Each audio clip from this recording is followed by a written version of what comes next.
All right, we are live. Welcome to the show. This is Bringer of Rain 13, and this is Freedom Friday night, where you could come on in here and pretty much talk about whatever the fuck you want. I have with me Ian Cleland here. Go ahead and plug your channel. Hey guys, what's going on? It's Shakashi, and pretty much, well, I think I'm becoming a little bit of a regular here on your channel. He's become a regular on this channel, and the video already has 5 thumbs down from a certain group, I'm sure. That's fine. I understand. They'll get over, and it has a thumbs up too. Well, I'm gonna go ahead and give it another one just for the hell of it. So it's 5-2 now, guys. Fire them away. Yeah. Let's go. I had 5 viewers before I even started the show. I must be doing something right. You must be. Unbelievable how pathetic some people can be at times. But I want to go ahead and I want to start the show off by giving some shout outs to a few people. Of course, I want to give a shout out to my partner in crime, Jesse James Resurrect. We put up a really, really good fucking video yesterday on the Twitch TV Gamers. It's fucking funny. Check it out on the DCA channel, Death Clock Armageddon. Check it out. If you have not seen our content before on our group channel, I implore you to do so. Jesse is, I say it all the time. I've said it once. I've said it 1,000 fucking times. Is some of the best quality editing you'll ever fucking see, especially concerning, quote unquote, the YWC, the wrestling community, what have you. I say it, I stand by it. It does not get any better than Death Clock Armageddon when it comes to video quality on whatever topic we choose to talk about. And that's point blank, period, man. That's the honest to God truth. I agree. Thank you. We appreciate that. My second shout out is to one Jeffrey Rose, who's been quite vocal today, putting up quite a few videos today, talking about some things that, you know, I guess have angered a few people. Is probably where the thumbs down came from towards me, because he basically decided that he was going to give me a really great shout out again. This is becoming a weekly thing from Jeffrey Rose, which I really appreciate. One of the nicest fucking guys you'll ever meet on here. It's hard to say something bad about him, and I've come out here and I've talked to him in person. I've told him that I've said at one point or another, you'll know, you could agree with this, I've said something negative about pretty much everybody on this fucking website. It's not something that's, you know, uncommon. I do it, but more often than not, I'm able to iron out the issues and work everything out, and everything's fine. As the same case with Jeffrey, and we have developed a pretty good friendship over the past couple months. Even when I was the center of controversy and everybody wasn't seeing eye to eye to me, and I had a lot of people mad at me, he was still plugging my channel, still saying nothing but positive things about my hangouts and about my videos. And basically, I'm returning the favor to someone who really truly deserves it. Jeffrey Rose, thank you for your continued fucking support. And you have mine, so we can rest easy with that. As do I. It's Freedom Friday. Tom Brady's a free man. Most of us are free men from work. The weekend's upon us. That's true. Time to party, hang out. I don't know if people have started school yet. And we've got Scott now. Scott Casey Gale, welcome to the show. Thank you. Ian, since you were in here first, I mean, I really, like I said, this is Freedom Friday. We're just going to wing it here. What would you like to talk about, if anything at all? You got something on your mind? If anything, I want to get something trending. All right. Hashtag Gerbilmania. Oh, shit. Gerbilmania running wild. Let's get it trending, guys. And we are 5-5 now in the likes and dislikes section. So either Jeff Duncan's not on his sock accounts, or, you know, the group has run out of its resources or something. I don't know, but hey, it is what it is. So yeah, all right. So yes, Gerbilmania is running wild. Michael Miner will know what we're talking about. And there is my partner in crime, Jesse James Resurrect. Yeah. Hello, everybody. Hey, what's going on, bro? Dude, I was just watching your, I know you just started. I was watching it. You have already 5 dislikes. Yeah, I was just talking about that actually. I had those dislikes before I even started the show. Isn't that incredible? Somebody's a little angry at me, but here's the thing though. I mean, Jesse, we worked together all day today. Yeah. What exactly did I do to piss anyone off today on YouTube? I don't know. It's serious. Like, what the fuck is this? I don't get it. But hey, man, whatever. To each their own. Yep. So Ian decided he wants to spread the hashtag Gerbilmania. It's going wild. Gerbilmania. Apparently, 5 Yeah. gerbils running around all up inside their colons, tickling it. You know, making them press buttons and hit dislike buttons they really don't want to hit. So, yeah, Scott Casey Gale. Yeah. It's Freedom Friday night, man. Do you got anything you want to get off your chest? Do you want to talk about anything in particular? Pretty much anything.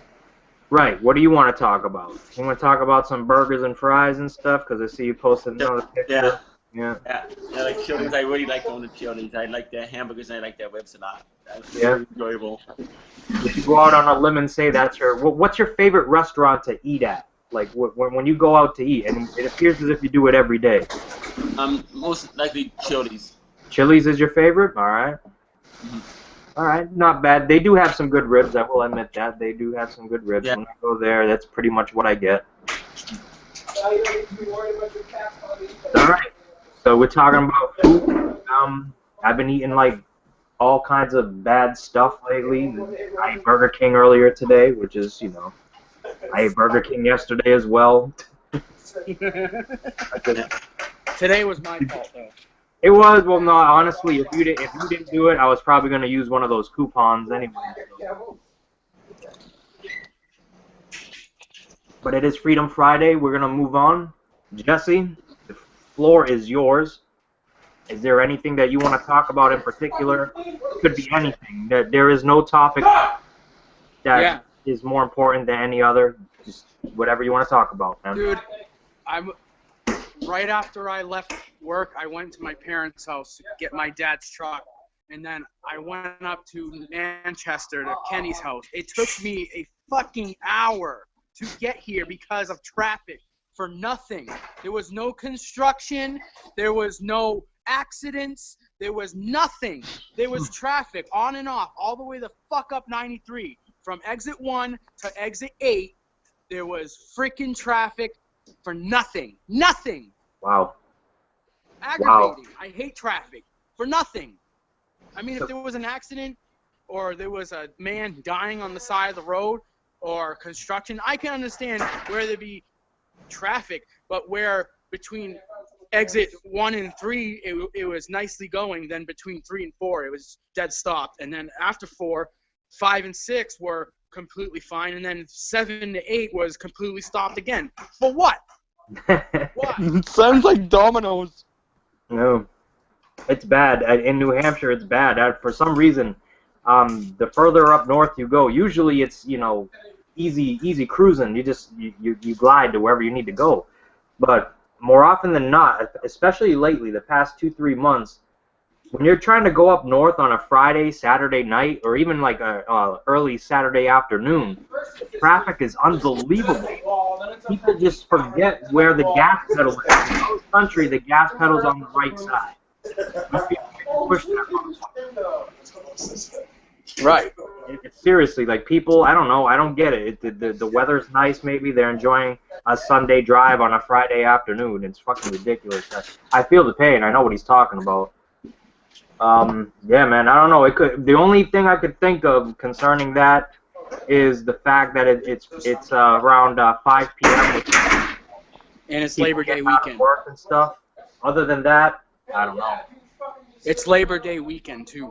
Oh yeah, that too. Almost forgot. But dude, it happens every Friday. I live 45 minutes from my parents' house, my own house.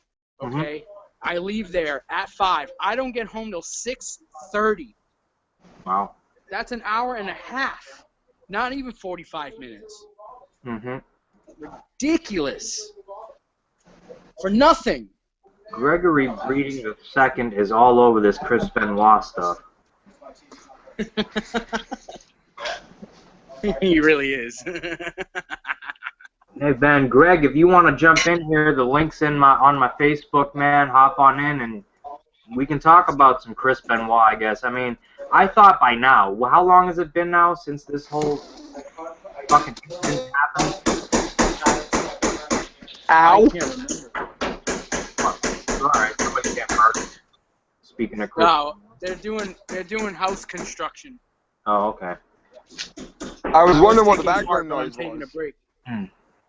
I was taking a part of it, and I'm just taking a break right now. So, yeah, I don't know, man. He's all over that Chris Benoit stuff. Well, here we are. When the hell did it had to be in, what is it, 2006, 2007 when these murders took place? I was 7, It was I believe. like, it was like, I don't know, a couple years after Eddie Guerrero. Mm-hmm. Tom, I think it was 2007. Yeah. Could be wrong, but I'm pretty sure. And here we are still, 8, 9 years later, and we're still talking about it. And I have to agree with WJ when he says I can't blame it. If somebody has the brain of an 85-year-old man, they find it hard, with dementia, they find it hard to use the bathroom on their own, let alone okay.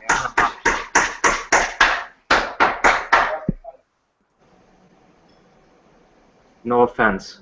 But I had to. None taken. I was just gonna have to go ahead and say this. We're talking 8, 9 years, and we're still talking about it. And like I said, if you have the brain of an 85-year-old man with dementia, it's hard enough to use the bathroom by yourself without assistance. To plot and murder your entire family because of that, I don't know. I just think that his personal life was in shambles and divorce was over his head. I'm thinking something wasn't right there. There's more to. None of us will ever really know because we weren't there, and That's true. everybody who was there is dead. So you could just, the most likely scenario is murder suicide.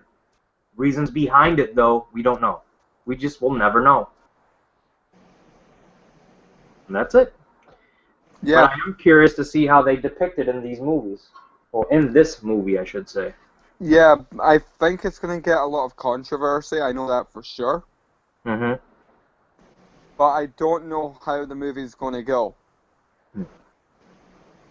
Scott, are you even interested in this movie at all? Like, are you gonna watch it? Does it interest you? I might. They said that Liev Schreiber was supposed to play him. Okay. So if that's the case, so you're definitely gonna watch it then. Yeah, if he gets casted, I'll probably watch it because he's one of my favorite actors. Are you still interested in this story after all these years, or is it just like a non-factor now? Like, I'm kind of over it personally. Yeah, I'm kind of over it too. Mm. Okay. Jesse, do you want to see this movie? Is this something that interests you, or like, are you over it? Should we move on from Chris Benoit? He's still available. Hold on, let me go to another room for a minute. Okay.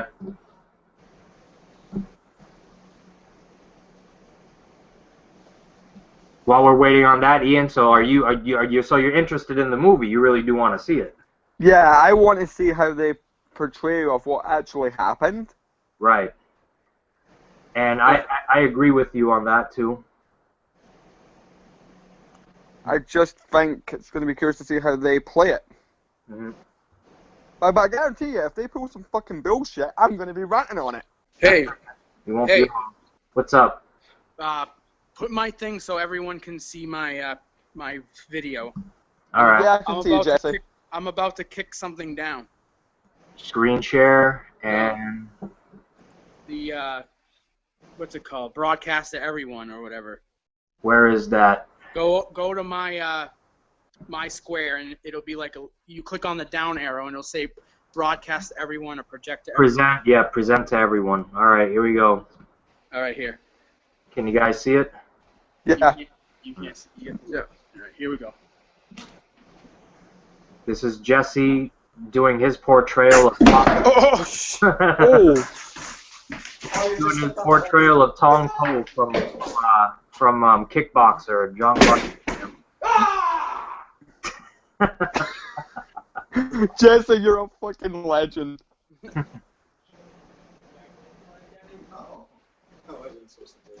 all right. So the Chris, you can stop presenting me to everyone now. All right. Stop presenting. The Chris Benoit movie, is that even a real thing? Yeah, it's kind of been confirmed. I might be interested in seeing it because I want to get people's, someone else's projection of what they think happened. Mm-hmm. But because you don't know what happened, no one knows what happened. Right. Exactly. As we know, he murdered his wife and his kid, and then he killed himself. Yep. That's what I know, and that's what I'm going with. Yep. Yeah, but I'm curious, and sorry for cutting you off, Jesse. I'm curious to see how that led, like, from the black, how that all built up to that happening. Yeah. Oh yeah. They're not just gonna start the movie off with him in the house killing people. But then again, maybe they will. They'll probably show his like, his wrestling matches from when he started, whatnot. And, like, I don't know, maybe they'll pull some Mortal Kombat shit, and every time he does a headbutt, it'll zoom into his brain and show the damage. Yeah, X-ray. Oh, my God. You never know. Yeah, you never know. The directors these days. I believe the company is Lionsgate or whatever is doing it. Fuck, man, this hammering's killing me. So, I don't know. They're known for showing violent material, which is a good thing. I mean, if you're going to see it, you want it to be realistic. I'm curious if they're going to go with the conspiracy theory end of it, or if they're going to go with the conventional story that was given to us via the media, where it was just your traditional murder-suicide case, where a jealous husband, probably on the verge of a divorce, like I said, just couldn't handle his personal life and decided it was easier to kill his wife and kill his child for whatever the fuck reason. Or go with the conspiracy where it wasn't him that did it at all. It was somebody else. That's what I'm curious to see, and that's the only reason I'm going to watch this movie. It could also be depression. Very true. Depression. That's true. Because I had a cousin who killed his wife and then killed himself. Oh, Jesus. In Derry, New Hampshire. Oh, this was 2000 exactly. And yeah, but he didn't kill his kids. His kids ran out of the house. But who knows? Who knows? Right. And he was just all kinds of depressed. They had a restraining order on him, and so I'll give you like a rundown of what happened. He snuck over in the middle of the night. He cut the phone lines. Okay. And then he went in and confronted her, and then they ran outside, and he killed her outside and then turned the gun on himself. Holy shit. Yep. Fuck's sake, that sounds like a lot. So, I mean, and this is all, like, this is depression. So, who's to say Chris Benoit didn't have severe depression? Look at Robin Williams. He had severe depression. Could you ever tell? No. That's right. He killed himself. It's usually the people that make you laugh the most and are entertaining everybody else who are the ones that are the most depressed. Right. That's why you need to seek help if you ever have severe depression. Like, you need to go to the therapist, psychiatrist, whatever. Don't mess around. You can't fight your own demons by yourself. You need fucking help. I don't care who you are, where you're from, how old you are, how much muscles you have, how much ego you have. If you are severely depressed, go to a therapist, go to a psychiatrist, get help, get on medication if you have to for that depression. It helps. I used to take medication for depression, and I don't need it anymore because I'm doing well with my I used to counseling, my therapy, and all that. So. All right, Legetto Gamerson, welcome to the show. And yes, I think you just asked if we can hear you. Yes, I heard you. So this is Freedom Friday. We're talking about depression. I invited Dallas, and Dallas is here. Welcome to the show, Dallas, as well. Is there anything that you want to talk about, Legetto Gamerson? Because we don't get to hear from you too often, so this is actually kind of cool that you're here on the show. Yeah. It could be anything. You want to talk about fucking trolls, fucking anything you want, man. Yeah. So I'm just here to interact with you guys. All right, cool. That's cool. So do you have any thoughts on depression? Like, have you battled depression yourself? Yeah, I have. Yep. Yeah. How do you deal with it on a daily basis when you get it?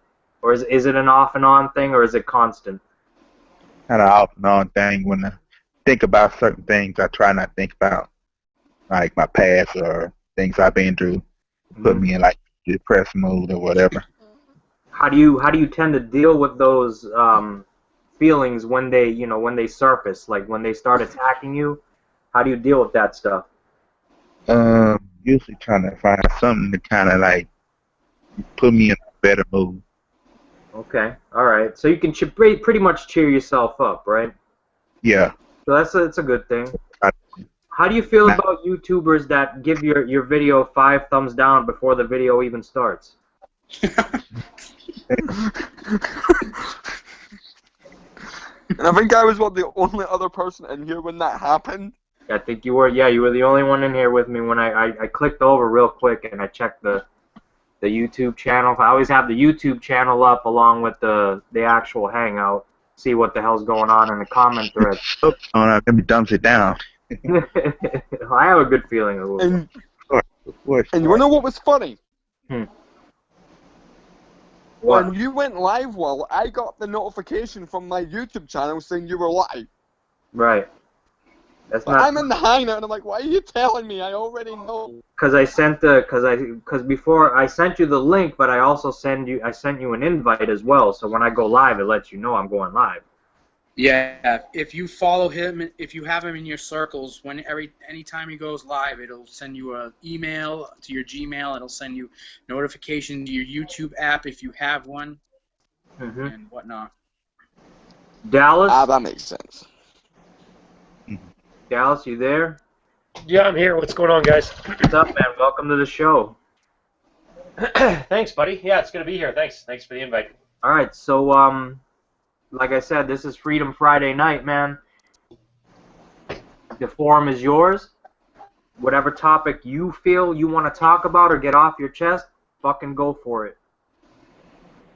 Like you're talking to me, or just talking obviously broadcasting the entire panel here. But yeah, like for right now, is there a topic I can bring to the table right now? Yeah. Talk about, like, literally talk about whatever the fuck you want.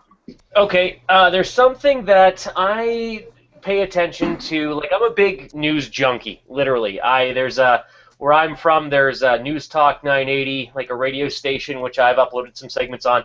And they bring some cool stuff, cool subjects. And one thing that came to mind and actually was talked about, which I think is ridiculous, and I'd love to hear your guys' feedback on it, is the Diabetes Association wants to implement, at least here in Canada, it's still talked about and hasn't been confirmed 100% yet, wants to implement a tax on soda products, that being Pepsi, Coca-Cola, you name it, in order to try to prevent people from getting diabetes, because Coca-Cola products, or I should say soda products, not Coca-Cola in general, but soda products are a leading cause, because it's overconsumed, a leading cause of diabetes here, and well, all over the world is obviously a problem, but apparently there has been some success with that in other places, small places. So personally, I think it's a bunch of shit. I think, okay, you're telling the poor people that can't afford it, okay, you're saving them, but okay, the people that can afford it, much like cigarettes or drugs or whatever, people that can afford substances that, regardless if they do damage to your body or not, they're going to find a way to get them. Mm-hmm. I think this is bullshit. It's the tax isn't going to go to the Diabetes Association. I can fucking guarantee you that. Mm-hmm. So, what's the point? And I'd like to hear feedback on that. So let me get this right. What you're saying is, if you decide that you want to go to, it doesn't matter where you purchase the drink. If you drink soda, you will have to pay a tax. Is this a yearly thing, or is it every time you buy a soda? It's every time you buy a soda, and from what I gather is that the people that consume lightly will not notice the tax as much in terms of, okay, what you're kicking out for buying the product. But for moderate to heavy users, they will definitely notice this tax. Huh. And as a matter of fact, I'll have to Google this exact subject here. But anytime you buy the product, there will be a percentage of tax, which is still yet to be determined, like the tax amount. But there will be a tax amount just for the sole purpose of trying to deter people from consuming too much of the product. I believe Obama tried passing something like that not too long ago in the U.S. here, and it failed miserably. I think, in all honesty, as far as health insurance is concerned, that's where we get hit. If you're a smoker and you have health insurance, your premium goes through the friggin' roof. Jesse can tell a story about that because he had to get reimbursed for some cash from his health insurance because of a situation, and Jesse doesn't smoke. So, yeah, I think, look, man, that's a way of taking away a person's right to choose, and it's a freedom taken away. Like, if I want to smoke cigarettes, I'm gonna smoke a damn cigarette, and I shouldn't be penalized by something like I'm a grown man. You have no right to tell me what I want to, what I will put in my body whenever I want to put it in. Do you understand? Like, that's just the way I see it. The government, and it appears as if it's like not just in the United States. Actually, I thought stuff like this only happened here, but the government, for some reason, they just think that they know how to run your life better than you know how to run your own life or your family's life or your kid's life. They think they just know better. And it's sad. No, I agree with you. It's complete and total bullshit. Scott? Yeah, I agree. I think it's complete total bullshit. I mean, there's no need for that. And Scott, you eat out every day. Yeah. What do you have to drink with your delicious burgers and fries and ribs? Sometimes I have Sprite and sometimes I have Coca-Cola. Right, and that's your choice, right? You want to have that Coke. You want to have that Sprite. Yes. So if somebody told you, well, no, you can't have that, what are you going to say to them? I said, F you, I can have whatever I want. There you go. Fucking hell yeah. Gamerson, how you feel about that, man? Straight bullshit, right? Yeah, same way. Like, I don't need nobody telling me what I can and what I can't have, you know? Mm-hmm. I mean, I think it's going to be a round table agreement on this one. Jesse? Jesse's on mute, City. Yeah, that doesn't mean he's not there. But all right, so I'll skip him for real quick. I'll move on to Ian here. But go ahead, man. How you feel about that? I think it's a bit of bullshit. But question for Dallas: is that tax thing going worldwide, or just like in the United States or Canada? Do you know? Well, okay, I just actually, as you're talking, the reason that this is right now was in Mexico. They're talking about Mexico soda tax is working. The U.S. should learn from it, as well as Canada. Now, the first article of this was posted on July the 13th, but there's been several articles, and Canada has really started to pick this whole Mexico success up, because they're saying that, yeah, Mexico soda tax has been successful in terms of trying to reduce the amount of consumption. But based on, even from July to now, just really quickly, Ian, sorry I'll make this brief, but I think this is too short a period of time. I go a couple of years to see if it's been successful, but okay, is that in terms of maybe the economy, maybe people just in general for this period of time have been drinking less? This may have nothing to do with the tax in general. But yes, Ian, to answer your question, this Canada wants to implement this because Mexico has had success since July right now, from what they're gathering. So that's what the statistics are at this point. I'm just hoping it doesn't come over here, put it that way. I gotta say, it seems as if you're safe for now. Yeah, I was more asking if it was going to come over here. That's what I was trying to say. Well, and as a side note, in terms of, for example, like marijuana legalization and things of that nature, which I know that's another discussion in itself. Typically, if one type of, like if a a city or state or country, whatever, notices success with something like this, typically I think in over the next year, a couple of years, it won't be something that will happen immediately. But I think that yes, it will definitely put a peace of mind in other countries or other nations to potentially follow suit. Yes, but for now, you're going to be safe for quite some time, for sure. All right. There you go, man. Lucky you. I don't know what in the hell I would do if someone said to me, if I'm drinking a goddamn... I drink Red Bulls. I love Red Bull. And I don't know what the sugar content comparison is between a Coca-Cola and an 8-ounce Red Bull, which is what I drink, an 8.4-ounce Red Bull. It's half the size, actually less than half the size of your average, Coca-Cola bottle. I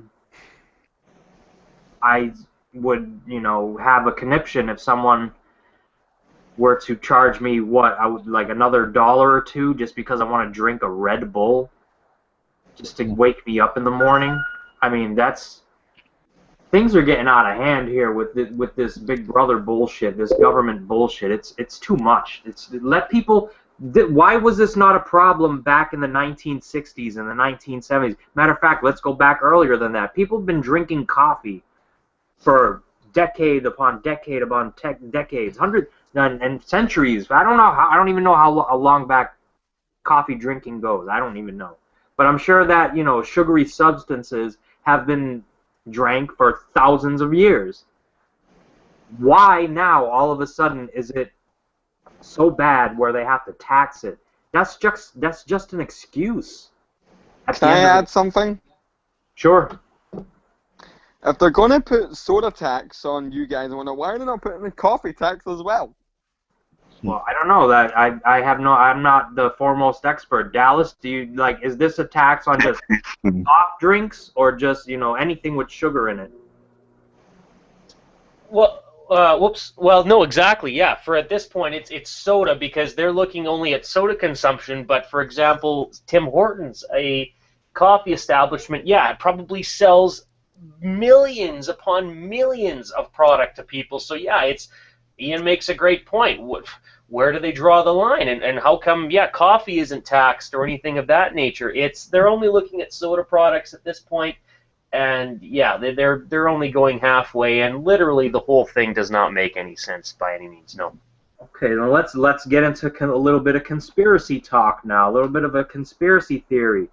Is there a certain ingredient in soda products, any brand, Pepsi, Coca-Cola, whatever, like aspartame or something, that it's not the sugar that increases your risk of diabetes, but something else, some other ingredient inside the Coca-Cola products and the Pepsi products, the soft drink products as a whole, that will increase it, and they just don't tell you what it is.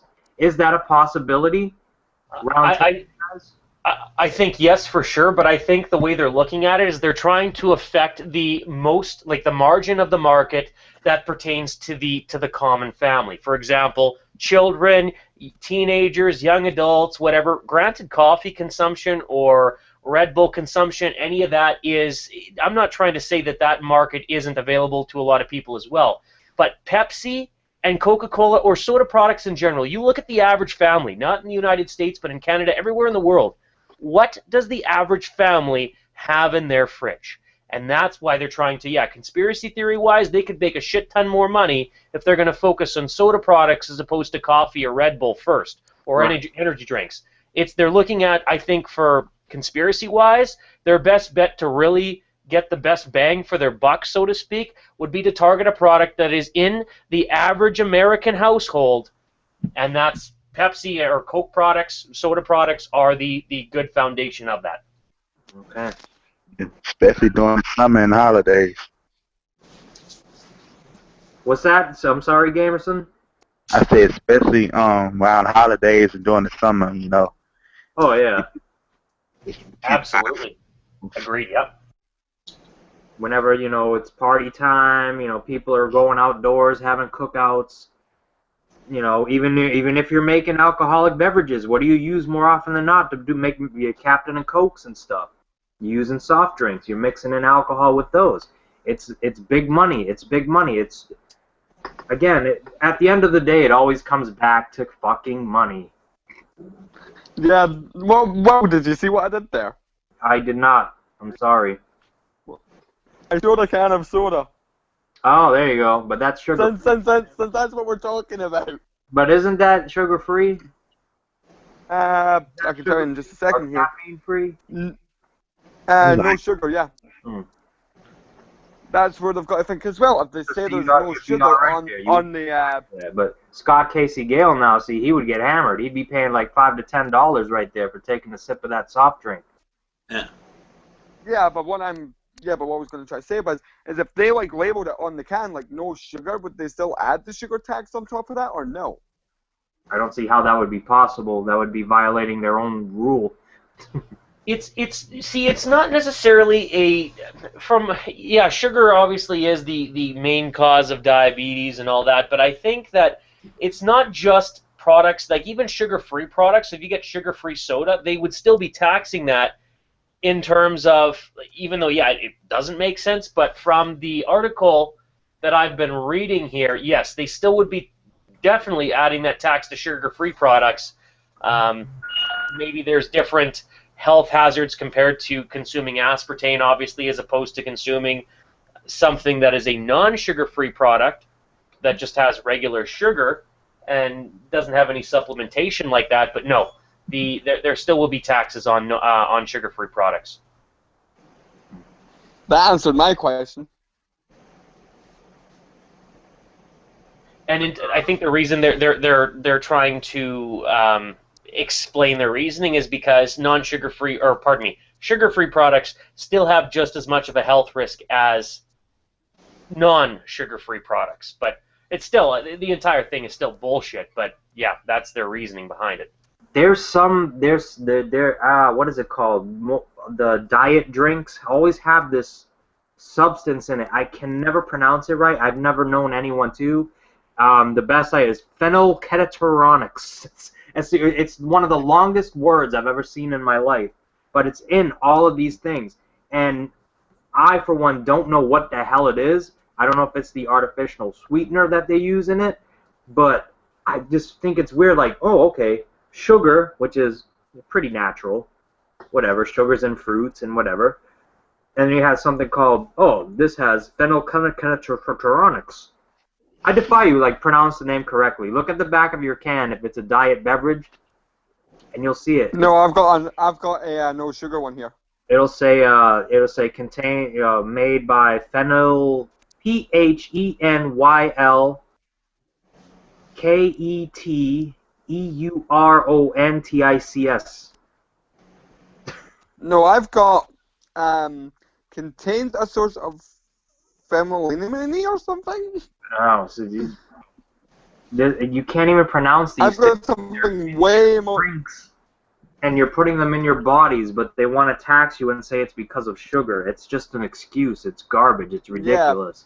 Yeah, it's fucking bullshit. I just looked how to pronounce that on YouTube, and it's phenylketonuria. Oh, okay. That's what I was trying to say. Thank you, Dallas. Sounds like a disease. Yeah, it does. Yeah, I didn't know how to pronounce it either. I just YouTubed it, how to pronounce this, and that's what Microsoft Sam's bitch told me. Here, listen. Phenylketonuria. See? All right, yeah, that really sounds like a disease to me. Yeah. Microsoft Sam needs to nail his bitch more often. She doesn't sound very happy. No, she's pretty depressed. Yeah, it sounds like it. Dallas, I got something I want to talk about. Shoot. I've been watching a lot of your videos. I watch whatever ones you post up. So my cat's going a little late shit right now. You need to be quiet right now. I'm doing something. I'm watching your videos, and I see that you were actually a ring announcer. Yeah, yes, I was, yeah. Because I remember I was asking you to do an introduction, and you seemed kind of apprehensive, but I can hear it in your voice, and I know you can do it. But then I'm actually watching you, and you actually got to do an interview with Colt Cabana. How did you feel? Was this something? Did you interact with stars on that level on a regular basis? No, that was the first time, and actually I talked about that on the last hangout there about Colt Cabana, but no, Jake the Snake Roberts I had a chance to talk to, which I didn't get an interview on film, but I was lucky enough to get a brief interview to introduce Colt Cabana's match against a gentleman by the name of Bobby Sharp. Mm-hmm. And yeah, that was literally there was a couple of stars needed a couple of takes, and yeah, like there's a couple of botches that I made, but no, that was the first. They literally threw a camera on me. A gentleman that brought me into the environment said, "Okay, Dallas, go ahead. We'll have somebody when the stars or people, wrestlers are available. You go right there and you just shoot right off the cuff and just figure it out." And there's people in the background you can hear talking, so that was kind of a distraction as well. So no, that was first take with Colt Cabana. That was it. There was no discussion about what we were talking about. It just went right off, and that's what we came up with. So. Was he the biggest star you ever had the privilege of Oh, well, you just said Jake the Snake Roberts, but it wasn't on camera. Unfortunately, no. Yeah, if on camera wise, yes, he was the first. Yeah, he was one of the. He is actually at this point the biggest name I've had a chance to interview, and at least briefly, cut a promo or listen to his promo and talk to him with on camera. Yes. Are you still affiliated with? I believe it's called Dragon's Gate. Is that what it's called? Gold Dragon Wrestling, it is no longer. They sold the company, so right now, no. I am not at this point, but yeah, I wouldn't mind trying to get into. There's an affiliation where I'm from, but no. Gold Dragon Wrestling at this point is no longer hosting any more shows. Outstanding. All right, but yeah, I just thought that was cool. All right, we got the man of the hour, Too Sweet to Be Sour today. Iceman, welcome to the show. And we also have an Iceman and we have a Shadow Man.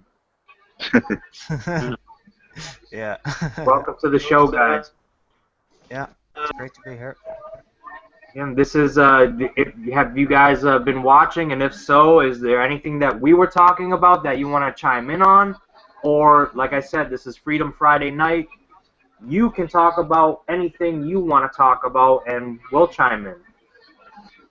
All right, that's cool. I will, since you guys just popped in at the same time, I don't know, you guys can have a fight to the death of who goes first. Okay. Well, I might as well throw something out there, I suppose. I did have something in mind. I was actually just in the grocery store there, and on the radio they were talking about Wes Craven and some of the iconic movie characters that he created that really make people scared to go to sleep or scared to pick up their phone and ring it. And I suppose the question I have is which iconic movie character of Wes Craven's really scared you? Like, really made you think, God, I can't go to bed, or I'm afraid to answer the phone, or is it anything like that? So. Oh, wow. That's a damn good question, actually. Oh man, I gotta be honest with you. The only ones I believe Michael Myers is one of his, right? No, that's John Carpenter, isn't it? That's Carpenter. All right, which ones? All right, forget. I know. All right, Freddy Krueger, obviously. Yeah, Scream is another. Scream and Shocker, right? Yeah, Shocker. Yes, I would have to go with Shocker. That movie freaked me the fuck out. Not necessarily the Shocker himself, but the movie as a whole got my brain going and just really fucked with me. Like, I would have nightmares about that movie. So I would have to go with the Shocker. Yeah. All right, that's cool. The Shocker. Scott?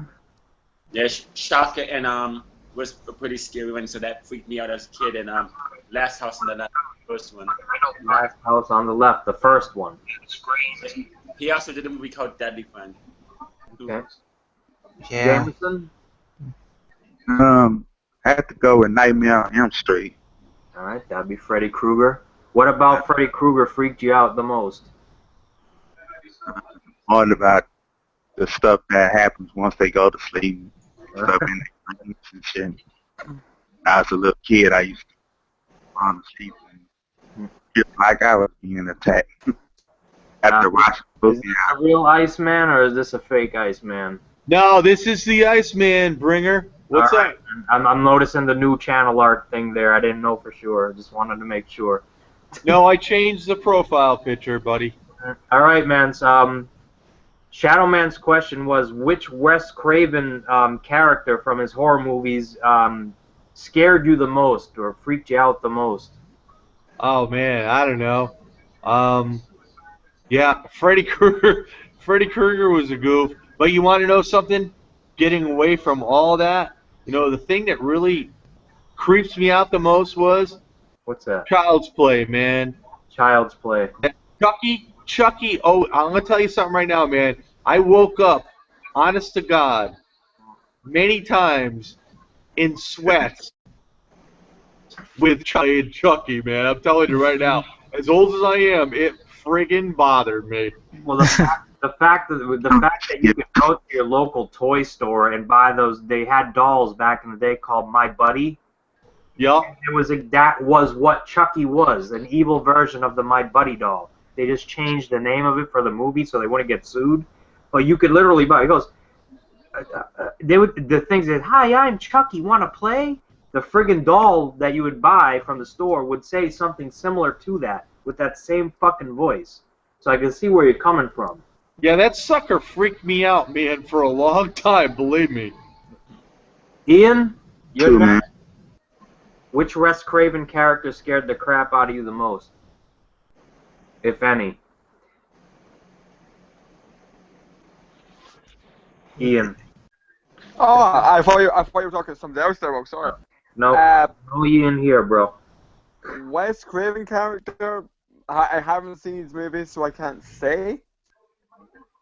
But there was one movie that did scare the shit out of me, and call me a wimp for this if you want to. It was actually Kane's See No Evil. I actually saw that in theaters. Yeah, I don't know why, but that movie just fucking creeped the shit out of me. Okay, so no, that's fine. That's fine. It scared it. It's not Wes Craven, but it's better than having no input at all. So we'll roll with that. Dallas Calamania. Which Wes Craven character scared you the most, if any of them? Yeah, I'd have to go with the Child's Play thing as well. To be honest, though, I know this is a segue, and I know we're trying to pay homage to Wes Craven, but Tim Hicks's Human Centipede. Now that is a fucked up movie. Oh, that was crazy, man. I have not watched that movie. I've heard stories about it, and that's the reason why I have not watched it. Just for the grossness factor alone, I'm like, I'm all set with that shit. It was gross. Sick and twisted. That is the most, like, if we're talking about, horror films and characters and that in itself really was, I like to think I have typically a pretty long fuse when it comes to dealing with horror films, and that was, yeah, I had to pause the movie on several parts because that was way out there. Like, people thought the Saw series was bad. They ain't seen nothing until they've seen the Human Centipede. That's what I've heard, and I will pass on that. I'm all set. Yeah, I've only saw the first 3 Saws, so I am perfectly okay with that. So, all right. Shadow Man has had his question, and I will now ask Iceman. Is there anything in particular that you want to talk to or get off your chest today? Like I said, it's Freedom Friday, and you are free to talk about or rant about whatever the hell you want. Oh, geez, what a perfect question, because I'm going to be on 8 o'clock, and I'm going to talk about a bunch of things, but, yeah, in general, you and Dark Horse had started the Hangouts to get everybody together, and we got good, big YouTubers on there.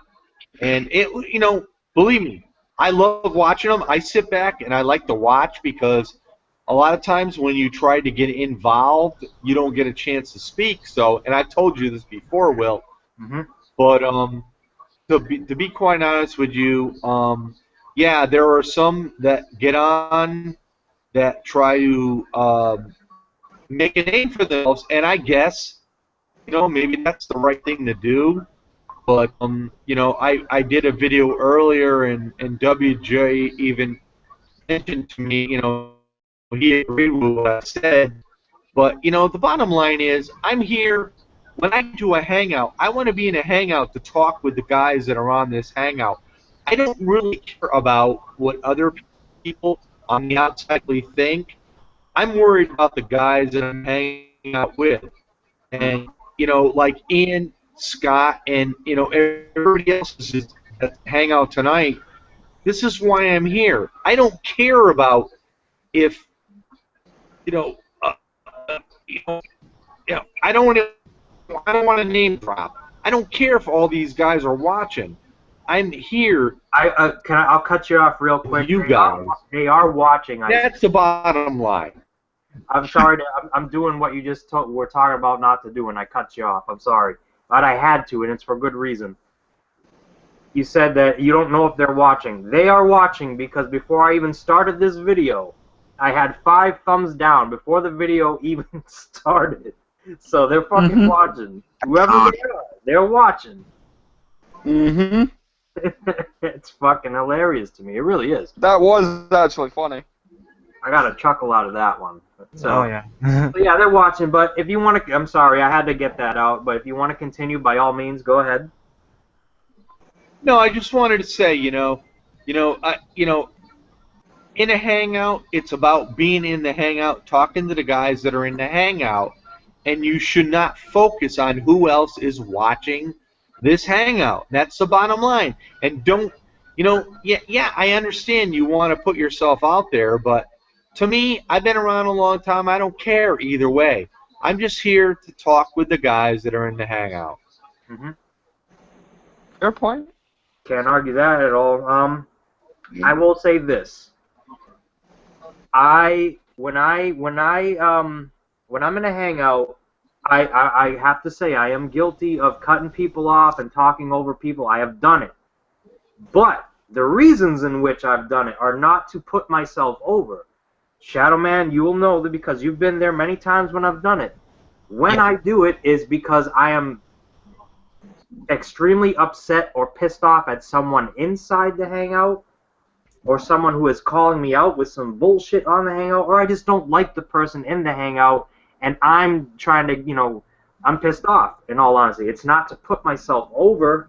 It's not to get myself out there and become more popular. It's because I'm genuinely upset about something. So I'm not completely squeaky clean of doing, I can't say, oh, well, every time I have a hangout, I'm completely professional. I'm not. But I never claimed to be. But nobody expects that of anybody. Oh, but now that I got a chance to ask a question, I want to ask Scott a question. Yeah. How actually did you and Vince Russo really hook up? I mean, I love this shit with you and Vince Russo. I love it. I mean, I called him out because I wanted to do a video with him, and my friend Jack sent to his Twitter account, and Vince Russo replied and said that he would like to have me on the show, and I gotta thank my friend Jack for it.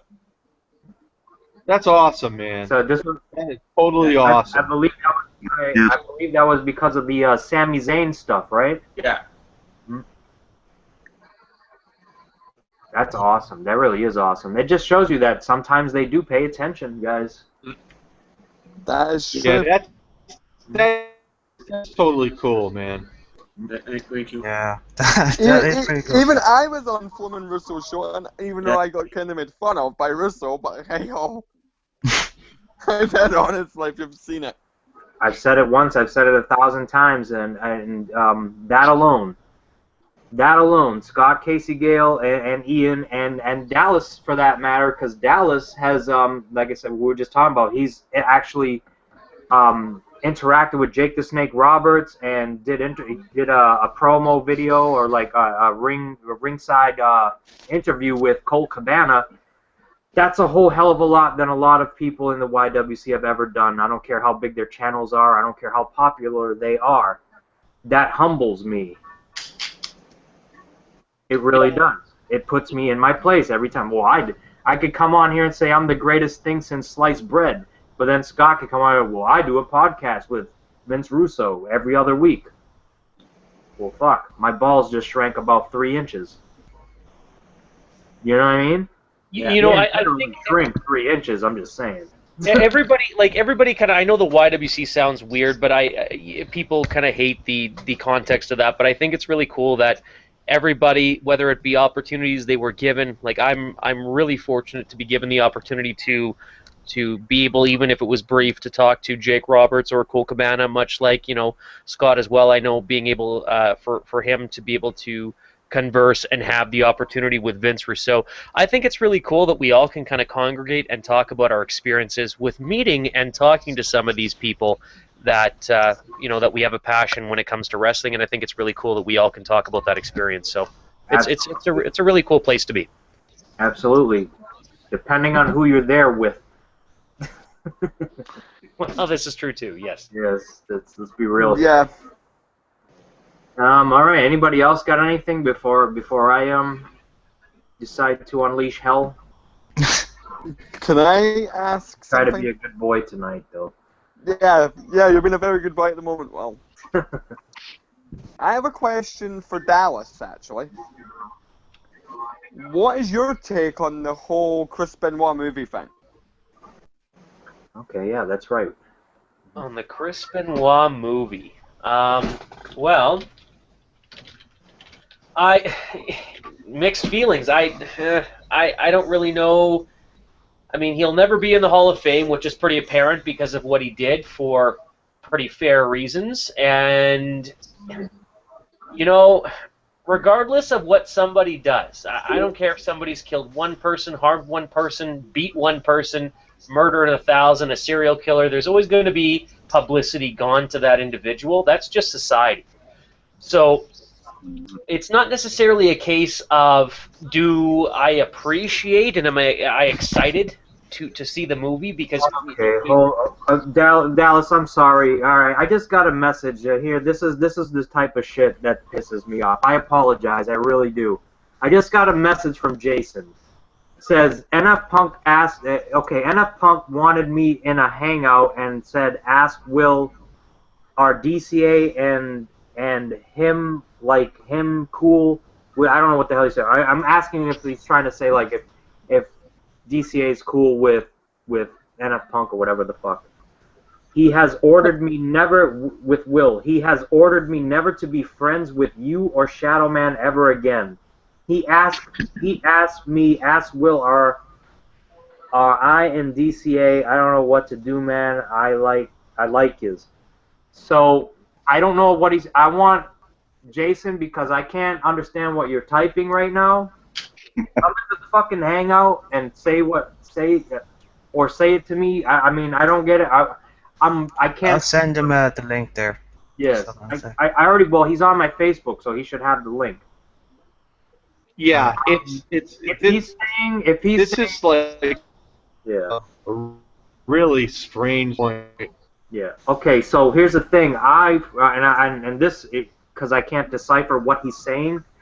If it's him saying that I ordered him to not be friends with Shadow Man and what else was it?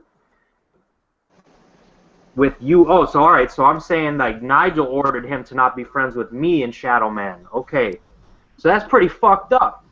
And this is a grown man here. He's trying to give orders to. That's what it's sounding like from what I'm reading here. Yeah. So my answer to your question, Jason, is be a fucking man and do what you want to do. And I think it's fucked up if this is actually the truth, and that if Nigel ordered him, who are you to give orders to any grown man? That's pathetic. And if you guys want to roundtable that one, feel free. But Dallas, we're going to be respectful here, and we're going to get your answer to the Chris Benoit thing first. Once that's done, feel free to, because this just blew my fucking mind right now. Yeah, no, I'll just finish quickly here. All I was going to say is, yeah, I think that as far as people that are well known committing crimes and a movie being done for them, or to talk about a story about their life or what they did, I think it's inevitable. It's happened many times. This Chris Benoit movie wouldn't be the first and definitely won't be the last. So I guess I'm curious to see how they really do the movie, but in no way, shape, or form is this promoting what Chris Benoit did. So that's all I have to say about that. Okay, guys, roundtable it. Okay. Well, my relationship with Chris Benoit growing up, I'll just start from there. He was a great wrestler, fantastic athlete. He came from the dungeon, which would be a privilege to come out of, you know. If you came out of the dungeon, if you said you trained in the dungeon with Stu Hart and so many others, that is a huge privilege. I'm very jealous of him right now. I really would be. And, you know, he wrestled his socks off. He was given title opportunities, but he never got the belt put on him. He had to wait nearly 18 years until WrestleMania 20 at Madison Square Garden. That was a magic moment. I will never forget that moment with Chris. You know, as a wrestler, I loved that moment. He was hugging his best friend. He was in tears. He was overjoyed that he had done the impossible. And I think that really kind of struck out with me. But as the years went by, a year later, Eddie passed away. He was most devastated. He was heartbroken and torn apart that his best friend was gone. And I can only assume that he tried his best to move on and try and keep going with the wrestling business. But as soon as I heard he died and in the manner in which it happened, I did lose respect for him as a person. When it comes to the wrestler, I respect. So I think with this movie, if they're looking at his wrestling career and just looking at that, and not really focusing in too much on the murder, then I'd be all for this movie and seeing maybe what incidents may have happened or what may have occurred. So I'm very interested in this movie. All right. Next up, Scott Casey Gale, I believe. Actually, no, I'm sorry, Jason. Jason here. He's to the left. My apologies. Welcome to the fucking show. I'm glad you decided to come here. Are you alive? Is that a yes or a no? Do I have to send gerbils? No. All right, moving on. So, Shadow Man, Scott. Yeah, I like Chris Benoit as a wrestler. I mean, my favorite Chris Benoit moments was the Best of 7 series he did with Booker T. I think that was a really great feud he did. And I also liked the match he had with Bret Hart in honor of Owen Hart and the WCW night. I think that was one of the greatest matches they ever put on. Great match. Mm-hmm. Great match. Gamerson? Yeah, I always been a fan of him since WCW days with the Four Horsemen, Ric Flair. I always looked at him as like the underdog. So to see him get the title finally was real good. It was sweet. All right. Iceman?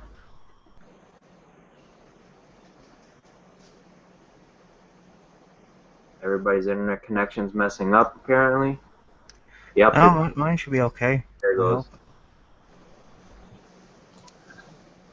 Iceman left and came back. Yeah, see, it's internet connections going all haywire. Oh, yeah. Stuff. Okay, so basically, I'm guessing the question is, do we prefer to remember like Chris Benoit as the wrestler or the murderer? Well, it's hard to say. I look at it this way. Benoit was a great wrestler, and obviously, I think the pressures of being a top star got him. and for the fact that he did things that weren't really, let's face it, I mean, everybody did it or does it. Mhm. Be a bad turnout for him. As far as a great wrestler goes, yeah, he was. As far as what he did, can't condone it. The bottom line is, but he was a great wrestler before all this ever occurred. Mhm.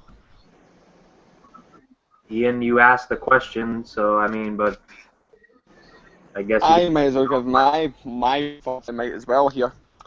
Mhm. For what he did, I can't respect the person. I agree with what like Shadow Man and Iceman were saying. Like, as a wrestler, he was fucking phenomenal. The match that stands out for me, well, or the matches that stand out for me from his career, are the matches he had with the likes of Brock Lesnar, the Kurt Angles. Those are the matches that made Benoit who he was as a wrestler. So that to me says I respect the wrestler, but not the actual person. I will say this. I don't know if this is going to sound any different, but in my heart, it feels different to me. I respect the work he did. I do not respect the man at all. Does that make sense? Yeah. Like, I'm not separating the performer. See? You know what I mean, from the person. The person is still the person. I respect the what I was seeing in the ring, because his character sucked, so there was no difference. The matches were great. The person was a piece of shit at the end of the day for whatever reason, Mm. and that's just it. Deserves to be banned from the Hall of Fame. Everything that happened to him as punishment for his actions, including his death, were deserved, and that's it. And hopefully he's rotting in hell someplace. Okay, Jason just joined in there, so. Jason.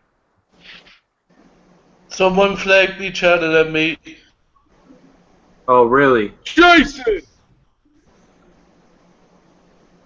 Flagged your channel. All right, so here we go. Man, Jason, way to go. The butt hurt never ends, I guess. So, how do you feel about Chris Benoit, the wrestler, versus Chris Benoit, the person? Jason. Sorry? How do you feel about Chris Benoit, the wrestler, versus Chris Benoit, the person? The real person. All right.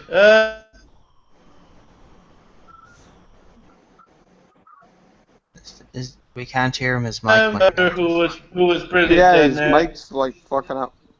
He was just brilliant, the wrestler. I think when he was wrestling outside with the stories and everything, you wouldn't know how to think about him. Like after what happened and everything. Okay. That's pretty much a general consensus of the Benoit situation. I personally can't believe we're still talking about this shit so many years later. I mean, I wish it would just be done with and gone away and just never spoke of again, to be honest with you. Was everything that you just sent me in that message true, Jason? You were ordered to not be cool with me and Shadowman? Yep. Why? I can understand. I can almost understand why he would say me, but why Shadowman? I thought you guys were like. He said in an off-air hangout that he despised Shadowman and that he doesn't like him at all anymore, or yourself, and I'm like, why? And he has ordered me not to be in hangouts with you or Shadowman or even talk to you anymore. So like, and my channel is gone. The original one is gone. So there's a coincidence. Okay. So, yeah, the scumbag is revealing himself. Like I said, in time, the truth comes out into the light, and the light is now shining upon us here. I'm leaving YouTube after what happened with me now. I'm just sick of it. I'm glad I was as patient as I was.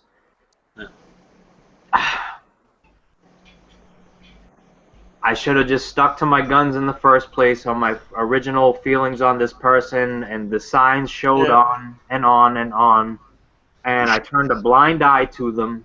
It's ridiculous. I'm almost starting to think it's a fucking work. And I would rather it be a fucking work, because if this is real, I find it really hard to believe that somebody's this big of a scumbag. Yeah. Like, who the fuck is he to order you anyway? Like, are you related to him? Are you guys living in the same house? Like, what can he do if you disobey him? Which you've clearly done, because you're here in a hangout with me and Shadow Man. Not like he should. Like, what is that? Like, what is the punishment for doing that? Jason? I like keys, you know, like I'm going to keep coming in. I'm not going to be told what to do. Right, but what is the punishment? Like, what was his threat? Like, what if you go in there with them? What? Like, what the fuck happens? Like, he didn't say what he was going to do, like. So he's just trying to basically fucking intimidate you. Yeah. From what it sounds like. Now, Shadow Man, is this all news to you? Like he said, you know, like, is this like, how is this registering in your brain right now? I'm very speechless at the moment because I have no idea what's going on here or why this is going on. I know Nigel hasn't blocked me on Facebook. I know that. No, nor I. But I don't know what to make of that. If it's true, I don't know if it's true or not. You know, I mean that's very hard to digest. Okay. That's like swallowing the most bitter pill you could ever swallow. If he had a hatred of me, he would have said it to me a long time ago.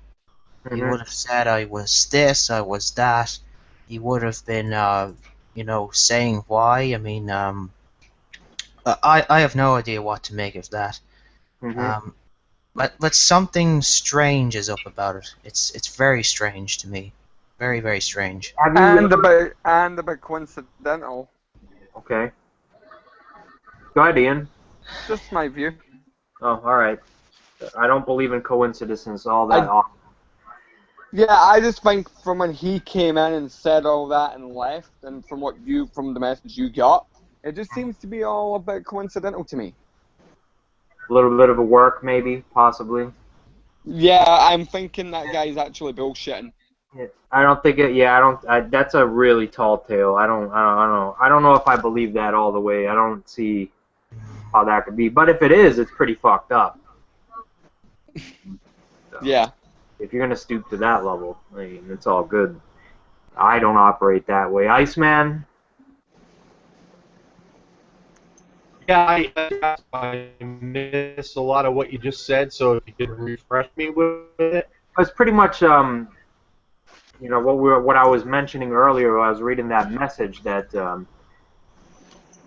basically NF Punk ordered the Shield of Ballycastle, Jason Ruane, to never speak to myself or Shadow Man ever again. Oh, you got are you serious? I'm. Oh my God! I gotta be honest. This coincides. Work. This coincides, man, with a lot of stuff that's been going on with me today, and Will, I know you know that. That he has, you know, he messaged me all day long because he saw a post I put on Facebook, and he thought I was upset with him. And the bottom line is, maybe I was, maybe I wasn't. I never said anything to anybody. There was two people that I messaged to, and Will, you were one of them. And I know you and I are friends, but the bottom line is I don't know what's going on with him. And now he has, like, I think he unsubbed me, which I don't care. And he has made comments to me like that I am against him. But the bottom line is, Will, like I think I said to you and I said to somebody else, I got all the messages he has sent me. I can copy and paste anything that he has said to me, and I could reveal it to everybody. And, you know, it's unfortunate because I like the guy. Believe me, I like the guy. but I think he used these hangouts to promote himself, and once he got where he got, he just thinks he's better than everybody else. I'm sorry, and I'm going to talk about this later on at 8 o'clock. I will be on that show. I do not know for how long. If you would like to have me there, that is. You're definitely welcome. It's going to be a very short, like 8 to maybe 8:45 at the most. I'm just going to address some stuff, and the bottom line is, this is how I am. I like being here on YouTube, and I'm not on Hangouts to make myself look good. I'm on Hangouts to talk with the guys that are on the Hangouts. Right. And plain and simple. And I want to go back to something you mentioned, because you mentioned that Facebook post, and no names were mentioned. None. Absolutely. So why people got so defensive so fast is really fucking peculiar. Excuse me, peculiar. He got defensive because he knew it was him. I don't get it. Like, no names were mentioned, and I've been down this road, and I will tell stories because I really don't give a fuck. When you come on and give my show 5 thumbs down before I even start, the gloves are off. So yeah, for those people that did that, fuck you. I've been on. I was on the Dark Horse show, and I asked him this question. It was the last one. It was on the Cat's Meow. You know which hangout I'm talking about. I know exactly what hangout you're talking about. I went on there, and I asked Danielson straight up. I was like, "Do you not like me?" And he said, "No, it's not like that." I was like, "Because I was told you don't like me, and that's why I can't be on your hangouts." Do you know who told me that? NF Punk. Yeah, well, see, that's the thing. And it was on Facebook, and it was VPM. So this guy is playing all angles from. He will be on you talking trash about someone, and these are the things. Like, I pay attention to everything. You'll be on a hangout with him. He'll be talking about and you'll be talking trash about somebody, but then he'll be on the hangout an hour later with the person you're talking trash about there, and then from there he'll hop from that channel to the other fucking channel where this person's talking shit about that person, and then he's on a Luke Dog hangout, and he's on this guy's hangout. And he's cool with everybody, but everybody else hates each other. I wonder why. Yeah, the bottom line is, like I told you, I save all personal messages, and, I do that for, a particular reason. I'm not stupid. I've been around a long time. I know. And, like I've told you, I'm going to reiterate this again. You've always thanked me for watching your hangouts. I watch your hangouts because they're good, and I don't always get on them, but I like to sit back and watch. When you had Andre on there, I watched a very good portion of it. I liked it. I really wanted to get on it, but I knew if I did, I wouldn't have had a lot of time to even talk. So that's why I sit back and I relax and I watch. Yeah. I have to say real quick that was not my hangout. That was the Death Clock Armageddon hangout. I know. Okay, I just want to make that clear. So, guys, and I just want to say this while everybody's here. Please subscribe to that channel. That's the real group channel. That's where our best work is, editing-wise, everything. We put up a great video yesterday talking about Twitch TV players or like streamers and gamers. Please watch it. Like, just the editing quality alone is good enough to fucking just want to subscribe to that channel. I'm not saying that because it's bullshit. I'm saying it because it's 100% authentic truth. So check already subscribe, buddy. Wow. Well, I can safely say that when I'm on Hangouts, I'm not here to put myself forward. I'm here to enjoy the company of everyone here. That's why I'm here. Exactly. Agreed, Shadow Man. I don't have an ego, and I'm not going to, just cock my nose up at all of you with disdain as if I'm higher than you. Absolutely not. I'm here to enjoy everybody's company, to listen what they have to say on, the various topics that are on here, because I love to hear what everyone here has to say about any issue, because it's intriguing to me. That's the only reason why I'm in this hangout right now, because of the people that are in it, and it's because everybody just enjoys everybody else's company. Well Yeah, said. like I agree. Well, I'm going to head off now, brother. Thanks for having me on, and I'll see you guys around. Look Thank after you. yourselves and each other. See you guys Yeah. later. Take yeah, care, buddy. see you, Ian. Take care. Peace out, dude. It's like the fourth time somebody uses my "take care of yourselves and each other" thing. That's mine, bitch. Dallas, Dallas, no, you cannot. Only I may say it. Actually, to be honest, What it is. that's Jerry Springer's thing. I kind of took it from him, so I can't talk. File a copyright strike or something. I don't know. Oh God, Nah. that's it. Dallas, I'm doing a 3-hour response on why you stole Jerry Springer's material, why you're a thief, a liar, and you're cheating. Alright? I'm gonna do it right now. Hangout is coming now. Sick of it. Sick of you and your lies. It's evil. You can't fuck me any harder. You can't fuck me any harder than my ex-girlfriend has, so we should be all right. How do you feel, Dallas? How do you feel? You've been kind of quiet for the past 10, 15 minutes. How do you feel about everything we just talked about? Like, from an outside point of view, from an objective point of view. Sorry, who you talking to, Leon or me? Sorry, I didn't. Dallas, I'm sorry. Oh, no, I totally agree. I mean, I don't know much about it as far as the situation goes, so yeah, I hope all is well. And like the other gentleman stated, I enjoy sitting here. I enjoy the company to talk to the other gentleman here, and yeah, I think it's a great hangout and all of the above that you guys have already said. So Nigel says he'll be joining real quick, and you will be leaving just as quick because you're not allowed in here. So if you join in, you will be kicked out immediately. Flagging my shit for. Don't go, Jason. That's why he keeps you on your Facebook. So when you post your shit, so you're getting. I don't even want to hear it. I'm past the point of listening to the con artist speak anymore, because that's what he is to me, as a fucking con artist. Oh yeah. He could do it on his show like he said he was gonna do. Do it on your own show. He was supposed to have a live show a lot earlier today, and he never did. Right. Do it on your own show. You're not doing it on mine. You don't get no publicity from me. I tried to get on your show on Monday or fucking Tuesday, whatever the fuck it was, on their group channel, and they wouldn't let me in, so fuck off. You come in here, you're going to get booted just as quick, and then you'll be blocked. So don't bother. Do it on your own channel. Do it on your group channel. That's where I'm at with this right now. I'm done.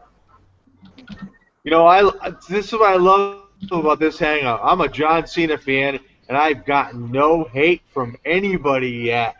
No. No, I don't care about that. That means nothing to me. Like, all right, you like John Cena? Cool, whatever. I don't agree. I think, whatever. He's Hulk Hogan to me. No crazy fanboys here. Yeah, I just don't want to, I don't wish him death. I don't, you know what I'm saying? Not like everybody else does, right? I would rather watch other people in the ring. I'm not going to bullshit you. But, I don't know. I'm not, like, overly fucking, I'm not going to overly, like, say, yeah, kill his whole family so they can't have offspring.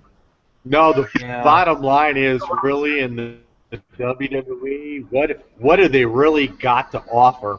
I mean, I do like Seth Rollins, but I'm telling you right now, the guy's going to be great when he turns face. I'm going to love it when that happens. Yes, Iceman, I second that, because a face turn is what this guy needs, because I believe we'll be able to see more out of him, and I think I'll finally get to see some, real Seth Rollins action. That's what I'm aiming to see, you know what I mean? That is what I would love to see, because... Yeah, he needs to be face, man. Yeah. Seth Rollins? Yeah. Yeah. Yeah, definitely. They should turn the face by early next year. I don't know. Because I think what what gave it away, I think, Iceman, if you were listening to Sting's promos, that he said about Seth Rollins that he was no Triple H, kind of referring to the fact that maybe there might be a match set up between those two. Oh yeah, definitely. Yeah, it looks that way. I mean, because everybody's promoting Triple H at this point, and the bottom line is, this is the way I look at it, is Even Stephanie is making remarks that that Rollins don't have a chance at Night of Champions to beat Cena and John Cena. The bottom line is what's going to happen is somewhere down the road he's gonna face Triple H and he's gonna beat him. Well, yeah, they're building it up. You can see that they're building it up. Like you said, because all this, oh, well, Triple H, you're good, but you're not as good as Triple H. They keep name dropping him. And the fact that he uses the pedigree as his finisher, which I think is ridiculous. They need to go back to the curb stomp. It's the same type almost like the original name of that was Peace of Mind. Yeah. Which one? The pedigree? No, the curb stomp was called Peace of Mind. Hey, I like that name, too. I never knew that. That's cool. Go back to it. Pedigree not working, and it's not any more dangerous than... One move is not more dangerous than the other, I'm sorry. Not really. When you really look at it, it's the same type of bump being taken. So, I think the curb stomp, the way that Seth Rollins delivered it too, it's so chemistry-wise speaks Seth Rollins. So I was really disappointed when they took that away from his arsenal. But that was so him. I don't know. That's just my opinion. I agree, 100%. I thought it was a way for the company to bury him, to take some momentum away from him, because when he first became, it was either right before he became, it was right before when it was the Money in the Bank situation, when he stomped Dean Ambrose's head through the concrete. That's awesome. That was legit. And you have something, you have star power too. Maybe this is just me again, but when the guy has pictures of him naked and his cock hanging out and nobody has flagged him for that, that did nothing. It didn't even affect him. You got star power when nobody even really mentions anything about it. That's true, man. Turned a blind eye to it. Everybody did. It's crazy. Not like Jeff Duncan. That motherfucker can go fuck off too. This is just me using my, my own show's titles, premise, thingamajiggy. Jeff Duncan, do not fucking contact me in any comment thread with any one of your sock accounts. You will be blocked and fucking flagged upon receipt. Don't waste your time. Stop stalking underage girls on Facebook. Just go back in the cave where you came from, like I recommended to you earlier today. You are worthless. You are possibly a pedophile / rapist, some type of sex offender. I'm convinced of this because of your behavior. Go away permanently, please. Thank you. Yeah. Man, I didn't know you was stalking girls. Underage girls. He's pissed off. He's pissed off because what the fuck's her name? Fucking Brianna. Fucking with her boyfriend again, and he's saying she turned her back on him or some stupid stalker type bullshit. So that's that in a nutshell. No pun intended. Yeah, I read that. Jason, you got anything you want to say? You've been pretty quiet, man, but I know that's how you roll. I know, Jason. Come on, do it. Say about this cunt anymore. You can talk about whatever you want. You could do your intro. You could do whatever the fuck you want. All right, man. Take your time, Dallas. No worries. But go ahead, Jason. All I have to say is one thing. Thanks for flagging there, Nigel. You can just stay away now from me. Stay away from me. That's all I have to say. That's all I have to say, because fuck me. I do not run to this cunt, and yet he goes around fucking flagging. Probably he's flagging people now since this. He can fuck off. Alright. Jason, wait a minute. Whoa. Who flags people down? And Punk. He's after saying to Knock, I think that he flagged me channel, the cunt. For those who missed it earlier, Jason was saying that his original channel, the one he was in here with, got flagged while he was in the hangout. And it's gone. And you're blaming Nigel? Well, it's one hell of a coincidence.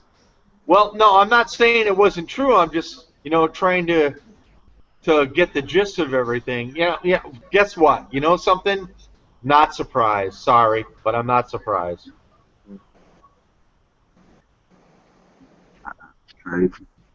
It's fucked up, man. Leon, have you fixed your audio issues?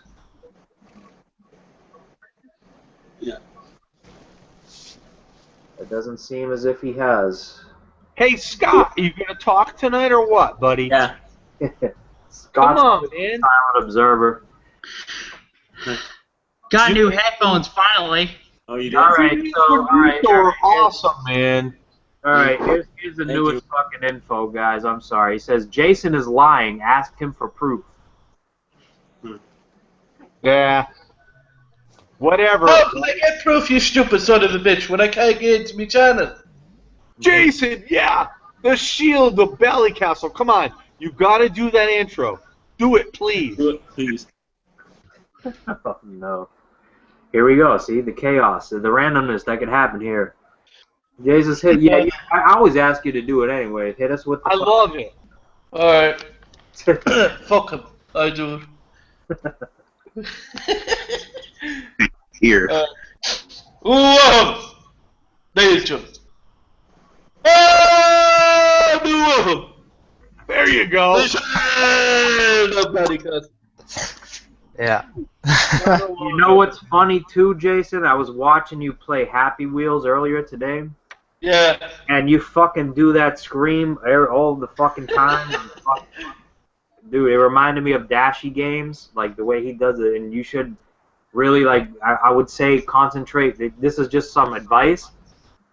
You seem to enjoy gaming and everything, and just go that route and do it with the commentary, like be yourself as doing it, because I've had a good, even when I was watching you play FIFA, I was into that shit. I loved it. Yeah. Your commentary's great. So Yeah. Do you remember, Jason, I was on your thing? Oh, yeah. Yeah, and I was just like, boo, no. Yeah. remember that. I was watching that shit at work, man. Hey, Yeah. Shadow Man, I have to ask you a question real quick.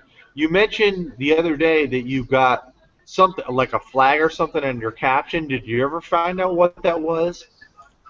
To be honest with you, no, because I'm just not bothered with this nonsense. I know, Yeah, I understand what you're saying, but yeah, it's just. When do you ever use captions? I've never seen a caption on any one of your videos.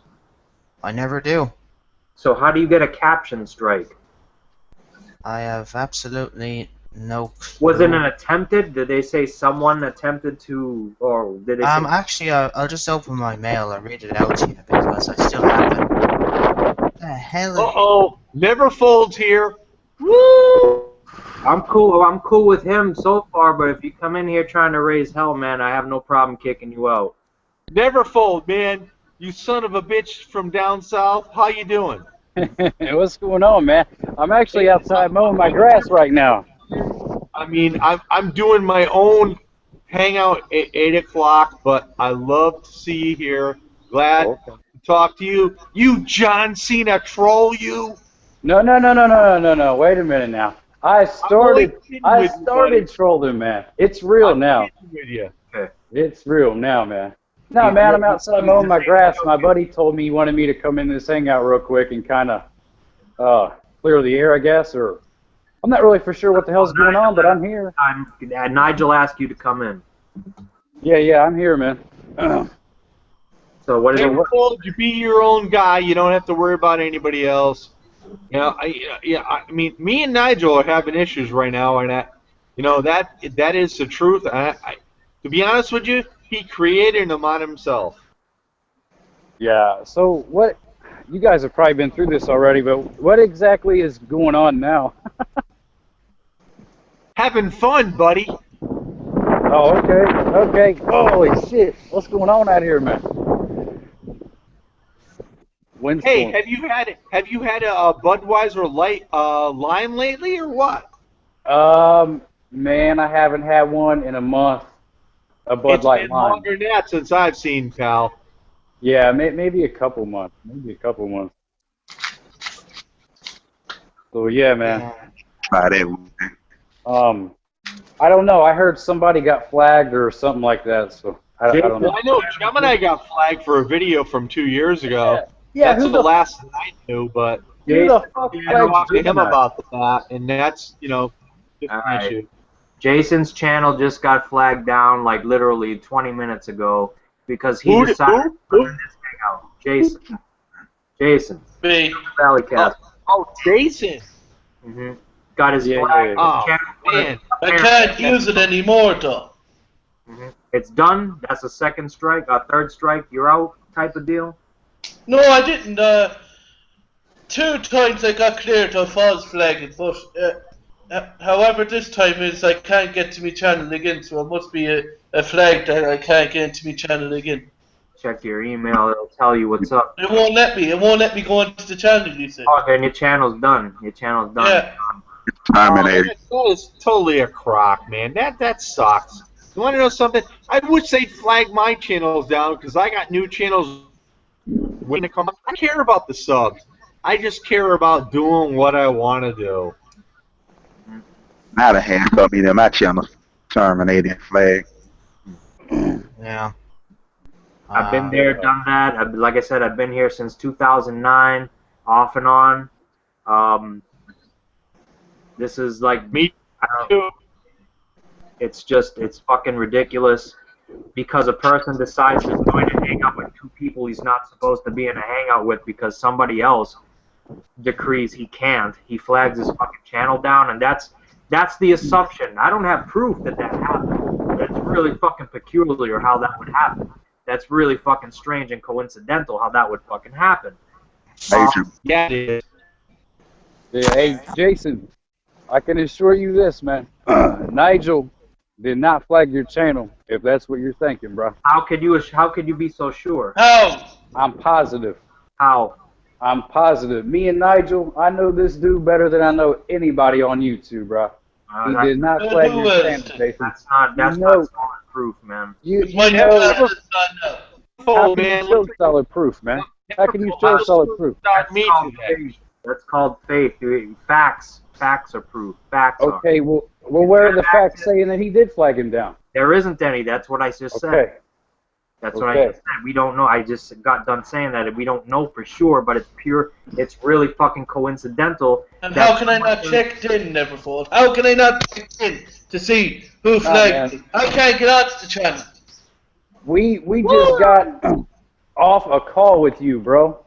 Everything is cool, going smooth. So what the hell's going on now, son? Gee. Neverfull. I can't get onto the channel. That's what I'm saying. Neverfull, man. Let me tell you, Nigel's had issues with me all day for no reason at all, and I don't even know where they're coming from. All day. I don't know, man. Like I said, I'm in the dark about everything here. My Facebook, everything else, man. He's been questioning me about everything. He's asked me stuff, and the bottom line is, I've got and I'm not gonna reveal anything, but I've got personal messages from him that I could copy and paste and say what he said about everybody else. But the bottom line is, where is it all coming from? I don't know. Yeah. Maybe I actually dealt with this like a week ago, Bringer, on your hangout, if you remember. Maybe he thought that you were trying to say something subliminally in a video, like Dark Horse thought I was trying to say something about him, but I wasn't, man. Is that the case? Are you talking about the one we were all in? Nigel always got along, man. Wait, hold on. Wait a minute. What exactly did I say in this hangout that was subliminal? No, not you. There was some mythical fucking priest of some sort, or some. No. Wait a minute. Hang on. No. Listen. That Dark Horse thought I was sending him a subliminal message in a video that I did. No, it was on your hangout. That's what I meant. Right. No, this has nothing to do with Dark Horse. Nothing to do with anybody else. No. We're just mentioning it right. I'm saying, is this like a similar situation? Because I did hear a little bit about this. No. These are actually things that were said in PMs about people. Okay. Yeah, Nigel had messaged me on Facebook, and then he kept messaging me, and he kept messaging me, and I kept reassuring him, and all of a sudden I got messages from him saying I'm not responding to him, that I'm not his friend no more, and whatnot. And let me tell you something, man. I don't even know where he's coming from. Right. Yeah, like I said, I did hear a little something about that today. A video you did, I guess he felt like it was kind of directed toward him, or He's wrong. He's pissed off. Directed it towards I'm gonna everybody. tell you right now. I'm gonna tell you what, and this is real talk, Ray. He's pissed off because Jeffrey was fucking praising my channel and my hangouts. That's it. And that's it. Jealousy. Straight up and down. man. I do not give a fuck. I do not give a fuck if you have 14,000 fake views on a fucking fake thumbnail video that's 18 seconds long. That's garbage. I don't care. That's garbage. That's fraudulent. It's ridiculous. It really is. I know how that shit works. I know how that shit works, and I know how to do it. I don't go that route. I could have 20,000 views on every video that I put up. All you have to do is Google this shit and figure out how to do it. You put up fake thumbnails of a picture you took with your cell phone of your fucking television set, leave a misleading title, then have an 18-second video up and get 14,000 views. How many likes and dislikes did it get? Total. 50 at best? I don't know. That much? I don't care. I know I'm happy for him, man. That's awesome. 14,000 on a video like that. That's awesome. Congratulations, man. Fucking. That's awesome. Hopefully, with the money you get from that, you could buy a fucking jug of Kool-Aid. But I don't think he cares. he cares. If he didn't care, he wouldn't be PMing people and talking shit about me and name dropping me behind the scenes. And I know. Like I said, man. Yeah, and I don't know what's going on. And you know something? If, in all honesty, he asked you to come in here and clear the air, he actually does care. Because if that was the case, you wouldn't even be in here right now. Right, man. I got my grass to mow, bro. I'm not even done. I have to weed eat. I got shit to do. It's Friday. I want to be with my family. Damn. Don't let us keep you, man. Look, I'm telling y'all, or Jason, I'm telling Jason, he did not flag you down, bro. Okay? There's nothing to say that he did or didn't. I understand that. Blah, blah, blah. But look, I'm telling you, man. You can believe me or not. It doesn't matter, but I know the man didn't. But me and him both know that he did not do that. Okay? So. All I gotta say is, if Nigel messes with me, he messed with the wrong guy. Mm-hmm. So I just got some screenshots from Nigel here. Yeah. I'm just reading them now. He got terminated for spamming. All right, so who reported it for spamming? I got the same ones. What the hell is spam? What? Spam or spammy behavior? All right, this is ridiculous. That's fake. Who wrote that? Who example of spam or spammy behavior include sending a? That's just a fucking copy and paste of a Google fucking search. Yeah, and then he said Jason didn't get flagged. He got terminated for spamming. Policy violation warning. We've detected unusual activity on your account. We have detected activity on your account that suggests there's no punctuation, there's no commas, no nothing. Spam or spammy behavior. Yeah, behavior. I don't even think it's spelled correctly, but I could be wrong. You know, the unsolicited or unwanted communications, Oh whether my God, it's chat, email, or SMS. Let's think about this. And it doesn't mean anything. That's not proof of you. The bottom line is an explanation of what the situation. Why are we even discussing this? Agreed. Really, it doesn't matter. Mm-hmm.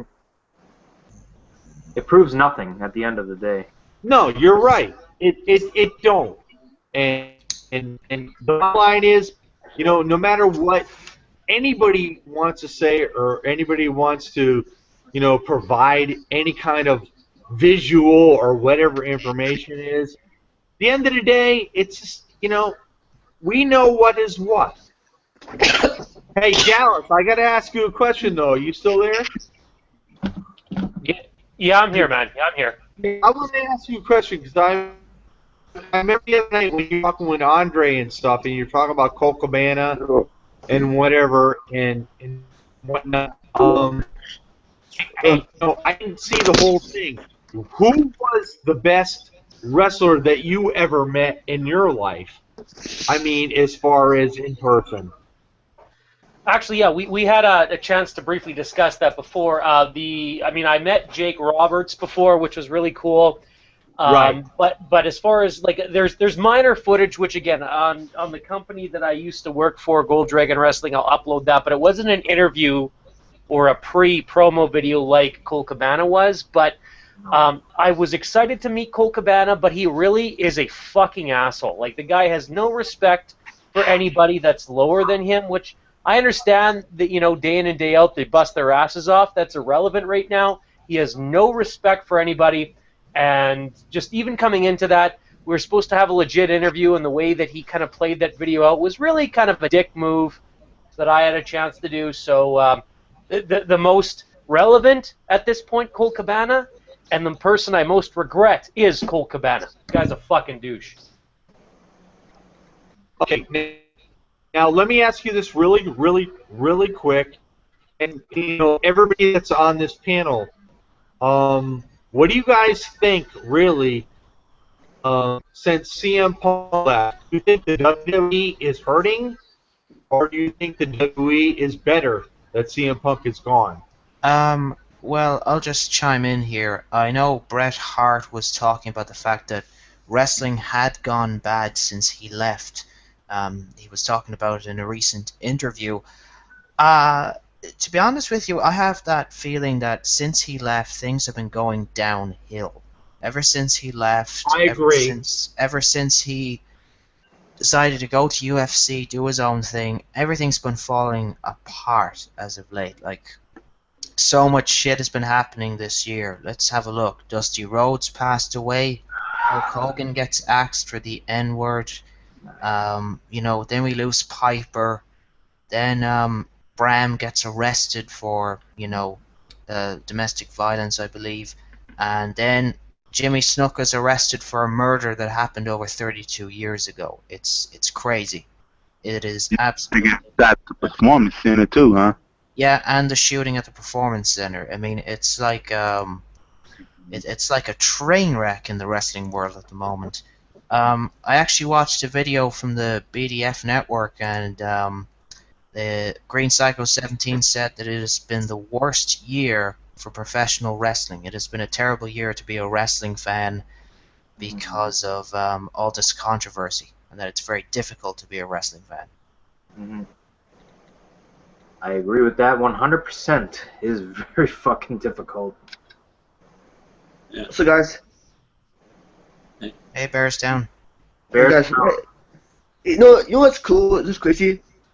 I was thinking about Ultimate Warrior died. I think wrestling has been downhill since the Warrior died. You know what I mean? Do you have a mohawk? Yeah. Oh, yeah, no. Alright, no, I thought you had a... No, let me see. Mohawk? Not mohawk. Cool. It looks like a mohawk when you have the mask on. It's cool. Yeah. Warrior... he predicted that the bad karma. Look at that shit. No, it seems only video. Instead of CM Punk left, instead of bad karma to come and get the lead. What Warrior said was true. You know what I mean? Hogan got the sports, and Hogan was innocent. When the Warrior said, "This is perfect bad," since the Warrior died. You know what I mean? How is it proof that he's lying to you if he sent it to you? I don't get it. How is that proof? No, I'm talking about something else. I'm sorry for interrupting. It's really fucking aggravating me. I think wrestling been going downhill since the Warrior died. I think WrestleMania 30 was a pretty good pay-per-view. You know what I'm saying? But when Warrior died, it wasn't even done in hell since not because CM Punk left. Because it was a good match against Brock Lesnar against Undertaker. Once Warrior died, this all the controversy happened. Piper died. Hogan exposing himself. It's a prick. You know, the wrestlers, here we go. Controversies. You know, with Jimmy Snuka killing people here. I see It's where just the drugs or the business of back in the 80s. If I may interject, I think that sorry, Will, do you have something to say before I interject? You may. I said you may. Oh, thank you. No, I'll be real quick here. I think that, yeah, since CM Punk, we've noticed that the WWE, publicity as time goes on, it doesn't matter. Like, I think that the main point here is, okay, when you work for a company, especially like WWE, who is a very public company now, especially nowadays, right? All the people we have now, if they make a simple mistake, like it started back with Jack Swagger when he was smoking marijuana, and then he at the time he didn't face repercussions because they were trying to push him with the whole American gimmick. Then that leads to CM Punk leaving. I think now WWE especially has become more of a publicized company, that the smallest mistakes or the biggest mistakes, whether that be somebody that is involved with the company or somebody that hasn't really, it has been a Hall of Famer, much like Jimmy Superfly Snuka. We're not even getting into his crime, like Jimmy Snuka's crime, but because he was, even however many years ago, was affiliated with the WWE and has a Hall of Famers contract, yes, WWE does get repercussions for that. So yes, they have to take action for whatever minor or major offenses. So the thing of it is, I wouldn't say that the company has gone downhill since CM Punk left. I think that they've become more publicized, and they have they have to be more careful about which people they have involved in their company, which is almost impossible. When it comes to crimes committed, anybody can make mistakes, and WWE is on a very, very, very short leash when it comes to the crimes that people that have been or are involved with the company commit.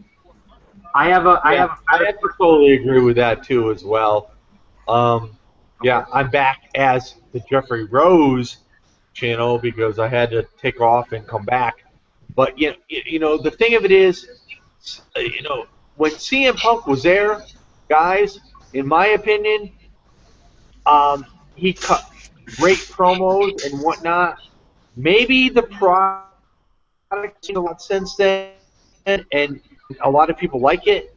But in my opinion, being a John Cena fan, and you guys, a lot of you guys hate John Cena, but being a John Cena fan, CM Punk and John Cena put on probably the best shows or the best matches there were on pay-per-views.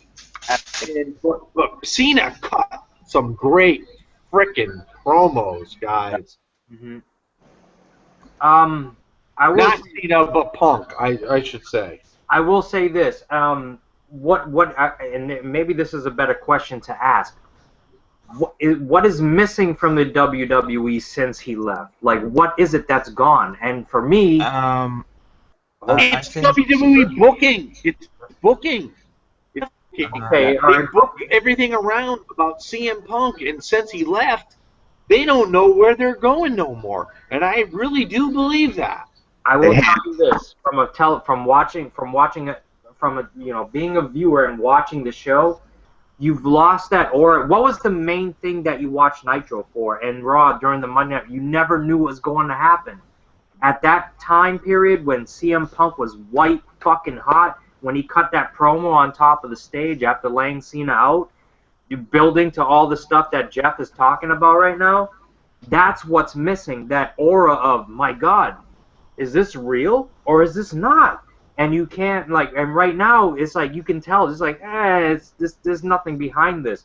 The only person that, they've talked about it during interviews, like Dean Ambrose, yeah, because you never know what's going to come out of his mouth. That's what CM Punk had to offer that nobody else did at that time. When CM Punk had that quote-unquote pipe bomb in his hand, you did not know what the fuck he was going to say. whether he was going to break the fourth wall, whether he was going to shoot, where it was going to be a semi-shoot, or just a really good, intelligent promo. That is what's missing from the WWE right now, and that's why people miss CM Punk. And I got to be honest with you, I wish he never left. I really wish. I really think he's committing some type of career suicide by getting in the cage. Now, I could be completely wrong, and he could go in the cage and win 5-6 fights in a row, but I'm telling you, as a 34-year-old man who has fought in a cage, who has been in mixed martial arts, being 34 sucks. Okay. It does, dude. Once you hit 30, 59, Will. I'm fucking dude. I'm dreading it. But when you're 28, even when you're 28, 29, you still have that aura. Oh, I'm in my 20s. I still feel fantastic. Well, when you hit 30, okay, yes. Yeah, I'm gonna have to. You interrupted me, man. You know, let me tell you something.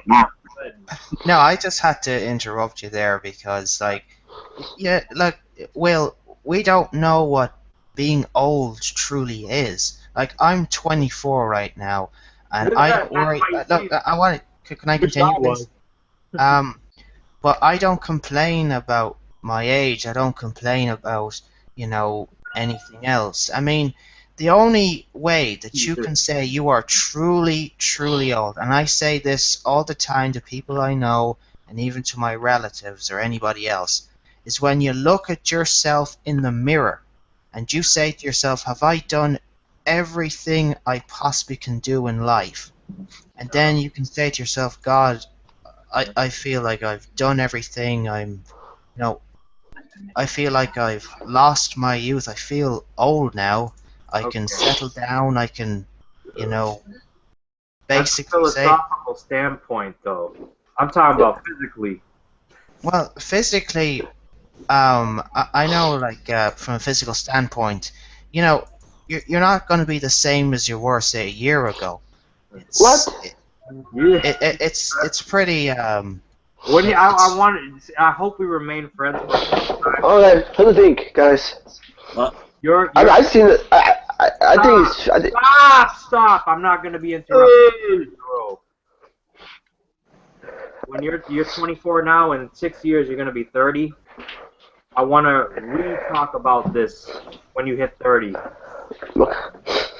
I seen my people I know who are like 50 years old, 64, because their body of 23-year-old. Like I remember when I was 16, this old watching football in my backyard.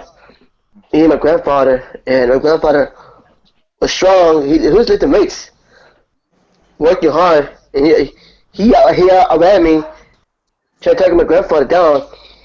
But 100%, he just kicked my ass in the football field. See, it happens to me too, guys. I'm not talking over people. It happens to me too. So, like, what the hell, really? Later on, he died. So, yep. Bearstown, you son of a bitch. Let me tell you something. Karma's a bitch. Way to go, baby Bearstown, man, my boy. When the Patriots come to town. Don't talk about the Patriots now, Will. Hold on. Go ahead. Last night, man. Am I forbidden? Cool on. Come on. You're talking about Patriots. Jay Cutler's going down. I'm going to predict Chandler Jones sacks him about 3 times that game. Alright. Here's a question. When was the last time the Bears visited the Patriots? Visit them? Super Bowl? Who won the game? Oh, I'm sorry. They thought Bears kicked the fuck. I used to go with that. Yeah, Will, you got to admit, I had fun last night on Facebook with the Giants and the Patriots because, let's face it, it's only a preseason game, but the Giants always seem to beat the Patriots. Not always, man. I do remember. I will say this, and yeah, you have that. That's a pretty. I can't argue that. It is what it is. But I do remember a certain game where Tom Brady and Randy Moss both broke records against the Giants in the same game. It was pretty fucking phenomenal, and they did lose. Just saying. Not the Patriots, I'm talking about the Giants, but that was in the regular season. It doesn't really matter to me. The Giants. I will say this. I will say this, Jeff. I will say this though. The first one that they got up on us with the miraculous catch, like they should. They had no business being in the playoffs. The fact that they made it and came from a wild card team and actually made it to the Super Bowl and win is impressive. And this is coming from a Patriots fan. I appreciate that. Was it luck? Absolutely. But bottom line is, they were there, buddy. Yes, hold on. God, man, you're not gonna get a hateful comment out of me. Like it's the truth. It is what it is. Hello. That being said, Will, the bottom line is, I've been a Giants fan forever, and I remember when they sucked. Believe me. Hello. I picked the Giants to win the Super Bowl against the Patriots, right? This year? No, just sorry. I hope Patriots undefeated. Nope. I put $100. The Giants gonna win because Giants gonna kick. They're like, man, I would pick. Not Giants fan, like, man, Giants are record streak breakers because they're talking less than their football. They eat conquer streak. You know what I mean? They were on back in the day, before Super Bowl, the Bears. Always the Giants always win people's perfect season. For Churchill games, Iceman, I seen three times. You heard it here first on the Brimmer Brain 13 hangout, the Friday Freedom Friday night hangout, and I'm calling it right now. And then Jeffrey, you're gonna be very happy. I truly fucking believe this. It will be a rematch again. Super Bowl, Patriots versus Giants. I shit you not. I'm not kidding. This year. I pick Giants. The Giants. You know why? Because Giants are the Brock Lesnar of the NFL. Yeah. I picked the Giants to win in the Super Bowl. Man, thank you for being the Packers. Do you know how tempted I am to kick you out of here right now for saying what you just said, that the Giants are the Brock Lesnar of the NFL? Yes, they are. Look at that. The history says so. You know what I mean? They're one of the best perfect since 1934, the Dennis Nickel game, 1942. I understand why it's quiet in here right now because, like, we're talking about American football, so I understand that, and Dallas is from Canada, but they do have the CFL, so I'm sure he's familiar with the rules and everything. And then we have, Shadow Man and Shielded Valley Castle here, and they're into the real football soccer style. Tell you what, you guys are talking about, first place in this and that. My favorite team who won the 2013 Grey Cup for the CFL, which was the Saskatchewan Roughriders, we're fucking 0-9 right now. And we just fired our GM and head coach. So, and I'm still here against my team. Did I get muted out? No. Oh, man, I'm telling you, my... But did you hear what I said, though?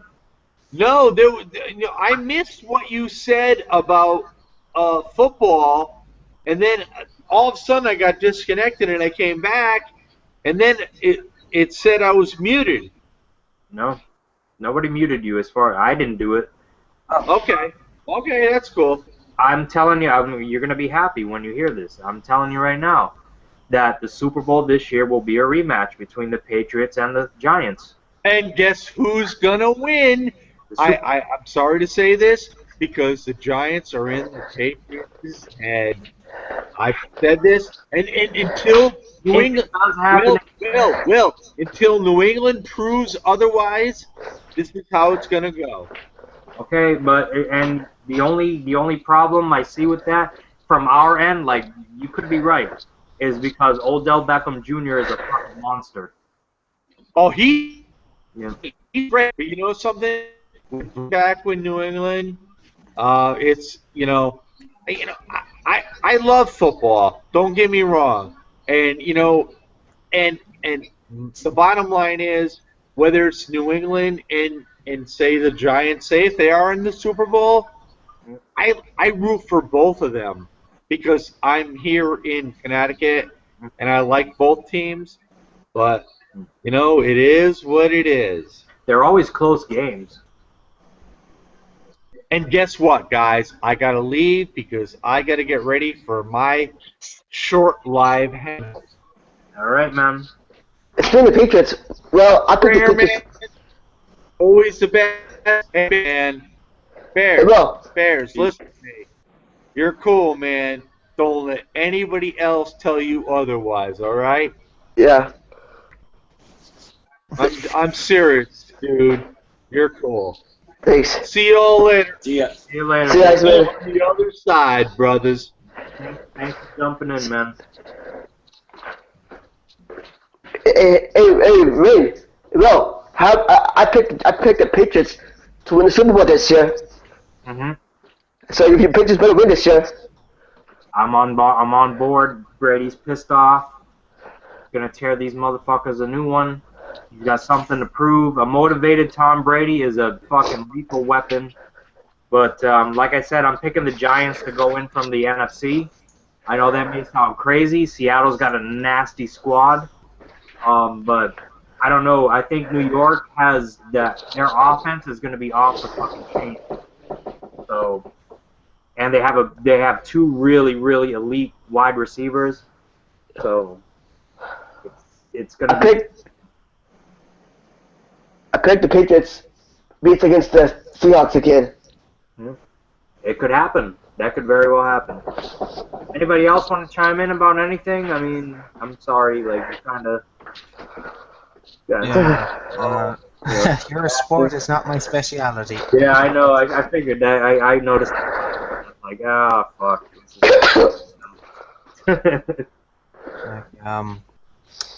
I have like a small interest in the NBA. I know some of the teams over there, but I don't really watch any of the matches, so I don't really have much knowledge there. But I suppose actually Ireland, the football, Ireland, our soccer team are playing today, and it's the Euro Cup qualifiers. Oh, was it today? Was it? Yeah, they were against Gibraltar. Oh, I didn't see it. Did you watch it?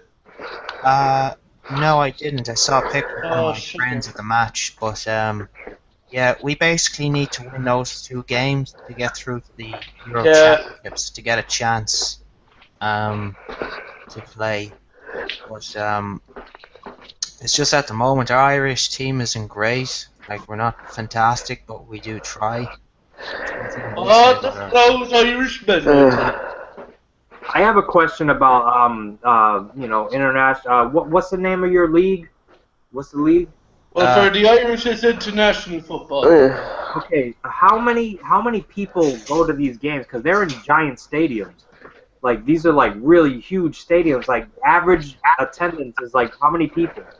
Well, since were they playing home or away, Jason? I don't know. I didn't see it. You see, I thought it was tomorrow. Yeah. Well, if they were playing at home in Lansdowne Road, they get maybe good up to 40,000. Yeah. Up to 40,000 in Lansdowne Road if they leave a stadium.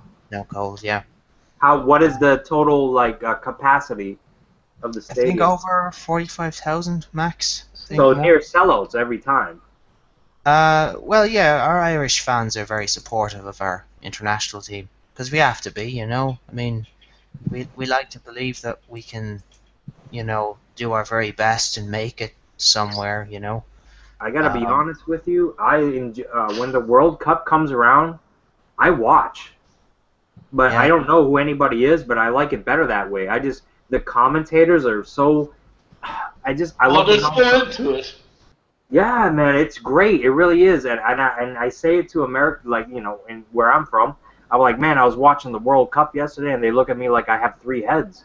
Like, why are you watching that? Like, give it a shot, man. Yeah, because like your team, the US, is in it. I mean, they're there, and we're not supposed to do much. We're kind of, you know, suck. Well, some of your American players have made an impression in Europe, like Brad Friedel, Landon Donovan. I think another one as well that's off the top of my head. Alexi Lawless. I'm not too sure. Redhead? No. No. I don't think Brad Friedel has done extremely well. But yeah, over- Brendan Donovan, they held him off the team this year, and it was really controversial. Yeah. Tim Howard, they shut up. Oh yeah, Tim Howard as well. Yeah, he's done actually very well as himself. But yeah, America actually has some good players. You know, don't think that your U.S. team is completely useless. Like, Well, it seems that way when I'm seeing Ronaldo fucking run all over them. Fuck, what's the other guy? Dempsey. Messi. Yeah. Messi. Yeah. Messi, yeah. Fucking hell. But and then but our women are fantastic. Our women are like some of the best in the world. Oh yeah. Our women don't fuck around, but our men are just like, I don't know what the hell is going on there. Yeah. Step the game up, man. What the fuck? Oh, absolutely. At the moment now, I think the team to worry about in the Euro Championships now for next year would be Germany, the World Cup winners of 2014. Because they're trying to do now what Spain did, basically have some domination in Europe and in both the world as well. Like, you know, they'd win a World Cup, a Euro Championship, and then win another World Cup. So they really want to dominate themselves within Europe and the world as well. Just like Spain did in 2008, 2010, and 2012. Yep. Within that period.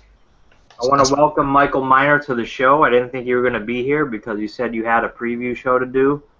I had to come in because I had to hear about the NHL 2.0.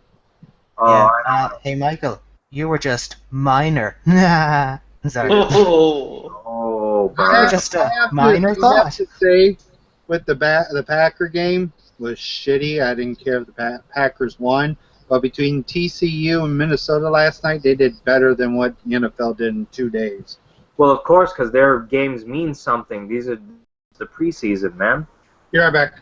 Preseason! I'll tell you what, though. Oh, he left. I got to tell him something. He's going to be happy to hear this when I say it. Yeah.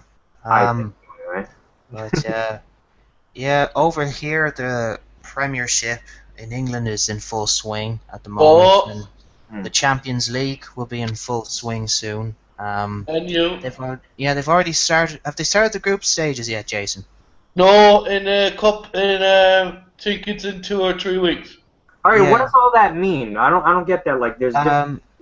It's like the champions. Four groups, 4 teams of every league goes into the basically, Champions basically, Will, what it is like a the giant UEFA. fucking tournament. Like What Yeah. it is, Will, is Okay. the UEFA Champions League is basically all, like, you know, club teams of Europe competing against each other to find the best team in Europe. Okay. And since the history of the UEFA Champions League, there's been some great records. Like Real Madrid are the only team to have won it 5 times in a row since the opening of the Shit. Champions. Yeah, that's a record, and it hasn't been broken yet. Also, some European teams like United and Celtic eventually won it. You know, it wasn't all eventually Spain. The rest of Europe Right. soon won it.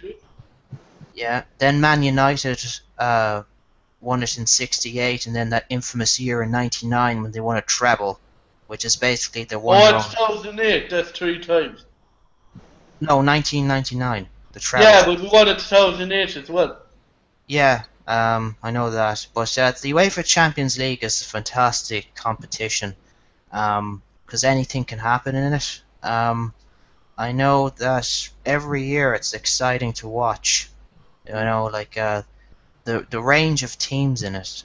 Will you'll be very amazed at what you know the teams of Europe have in store for you.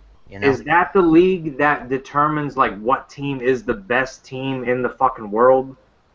No, just Europe. Just Europe. So, but basically, because you guys, you could have a person from Brazil on the Manchester United team.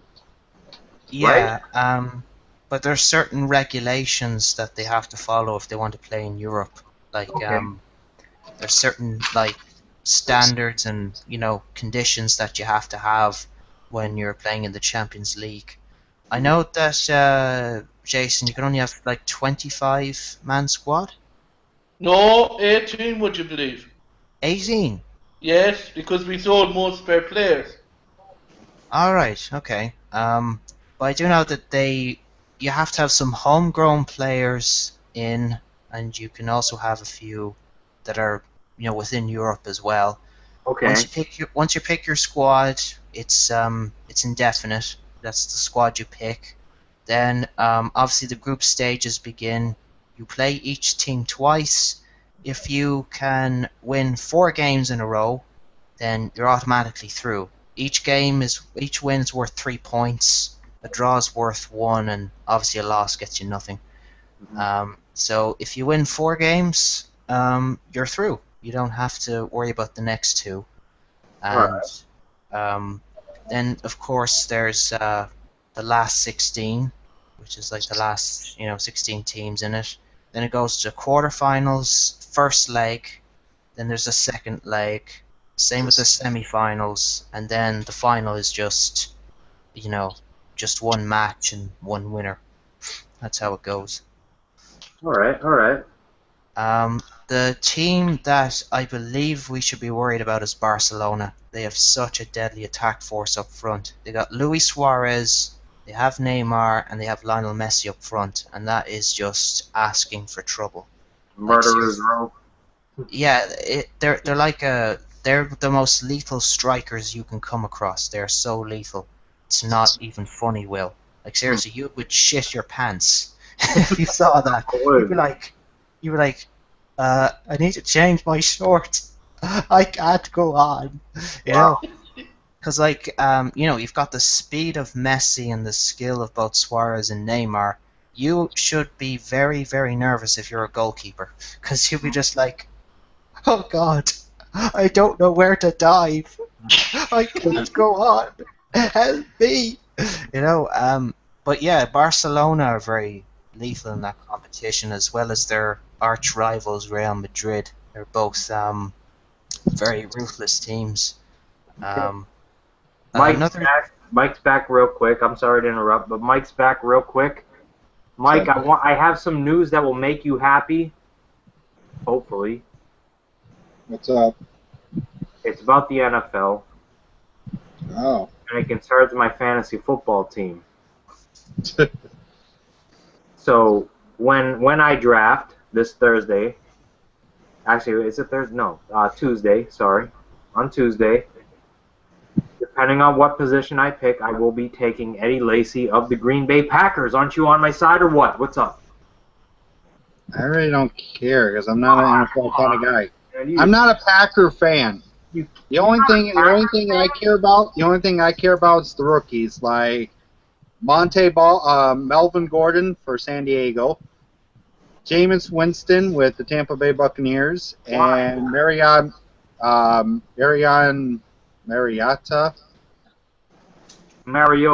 Yeah. Sorry, them two are going to the Super Bowl.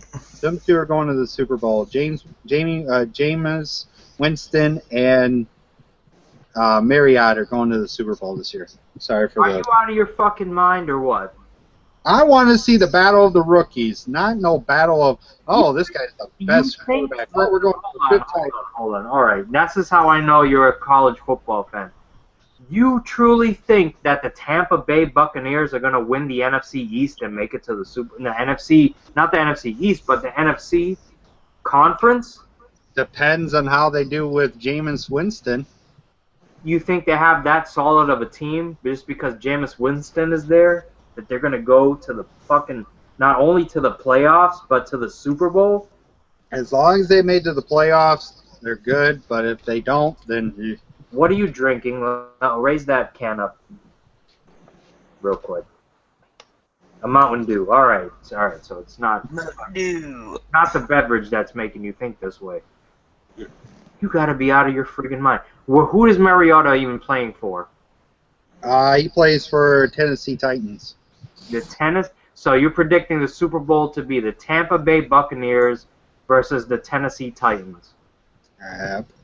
if this happens, you are the second coming of Jesus Christ. I shit you. Yeah, I've been the one that's been predicting every single WWE match that's going to happen. Look what happened to the ELC match. Who predicted that? That's WWE. This is the NFL we're talking about right now. Yeah, different ball game. If they do make it, I would be surprised and I'll be like, oh shit, I think I just did something awesome. You don't realize how terrible Tampa Bay was last year in order to have Jameis Winston on their team. I picked up some pretty good roster myself on the NFL.com draft. Who was your number one pick? Number one pick, Aaron Rodgers.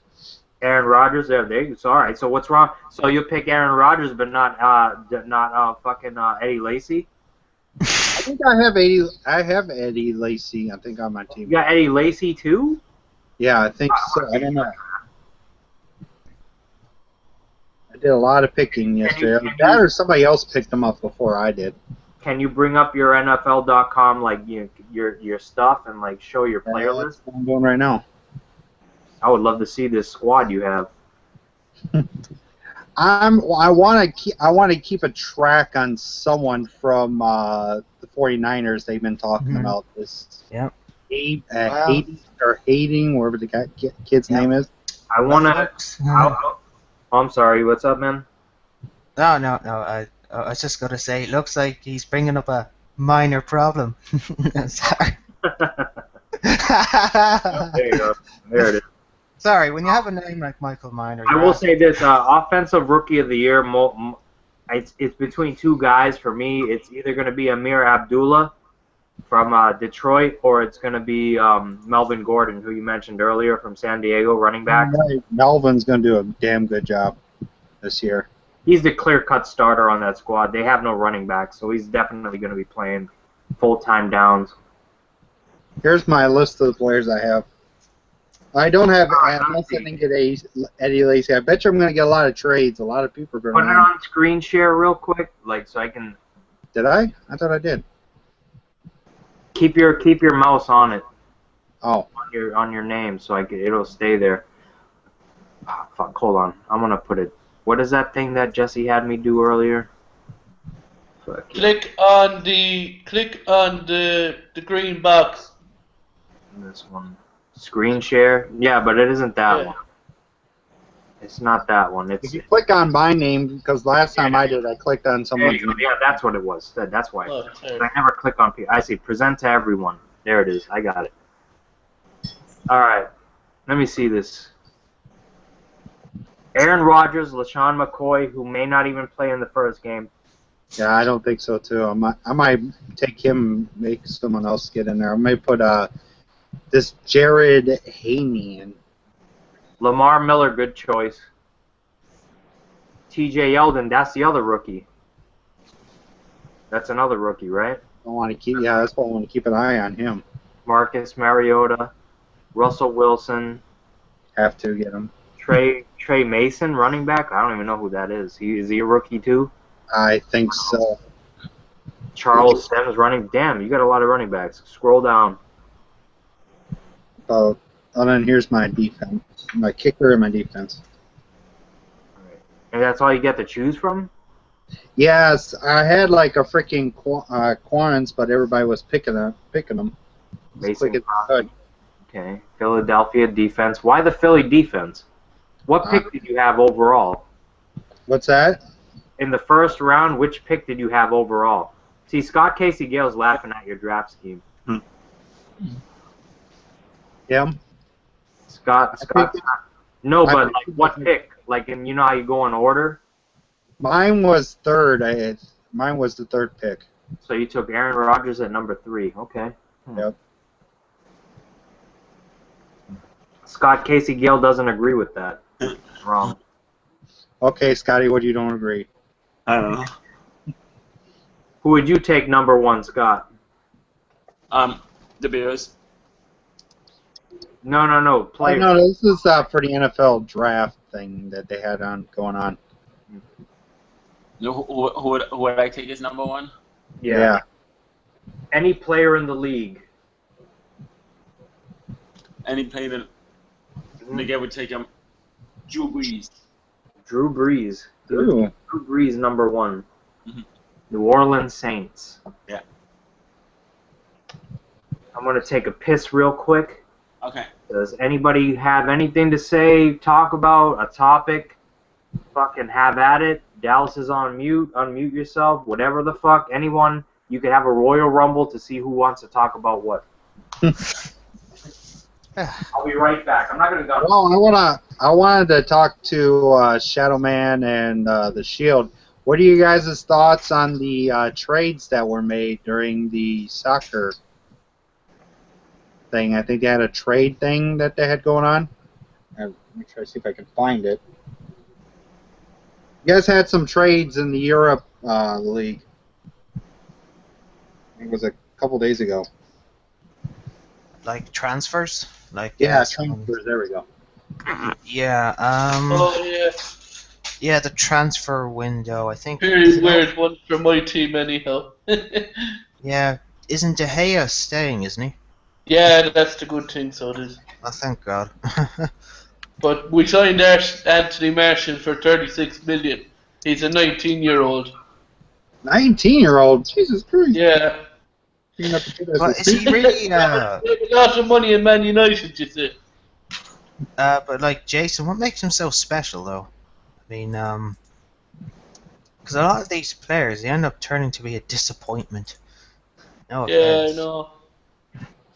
I mean, like. And since he spent a total of 105 million on the transfer window. Hmm.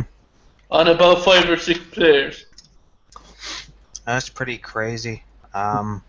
Usually a lot of these players, like what happens is a lot of teams like outside of Europe would buy them dirt cheap. What they do is they would get built up and then they can sell them for mass profit. It's not even funny. And then it's like they're all like when Europe wants to buy them, they're like the best part is when they give me their money. You know, I mean, yeah, that. I hope for Man United's sake that is money well spent. Because if it's not well spent, you guys are going to be kicking yourselves in the face. I know. And I'll come over to your house, Jason, and then bitch slap you and say your team's an idiot. Your team is idiots. Yeah, I'd like you to see that, to try that now, Shadow. Jason, 3-hour response coming your way of why Man United are idiots, why their jersey looks odd, and why they smell. Because there's a smell coming off them. It makes me creep. Don't know what it is. Oh yeah, like my cousin with man shishi. Yeah. Ooh, United States versus Peru live right now. Oh yeah. Mm. A lot of good players come from South America. Like a lot more scouts, I believe nowadays are going out there, as well as Europe. They go off and scout them, and a lot of good players have come from these regions. Like the latest. Peru's leading 1-0 against the U.S. Come on, U.S. Yeah, in fairness, the U.S. actually had a good World Cup last year. Well, the women, they kicked ass. Yeah, they kicked ass. They chewed bubble gum. They had beers, and they left. And yeah, that's pretty much it. That's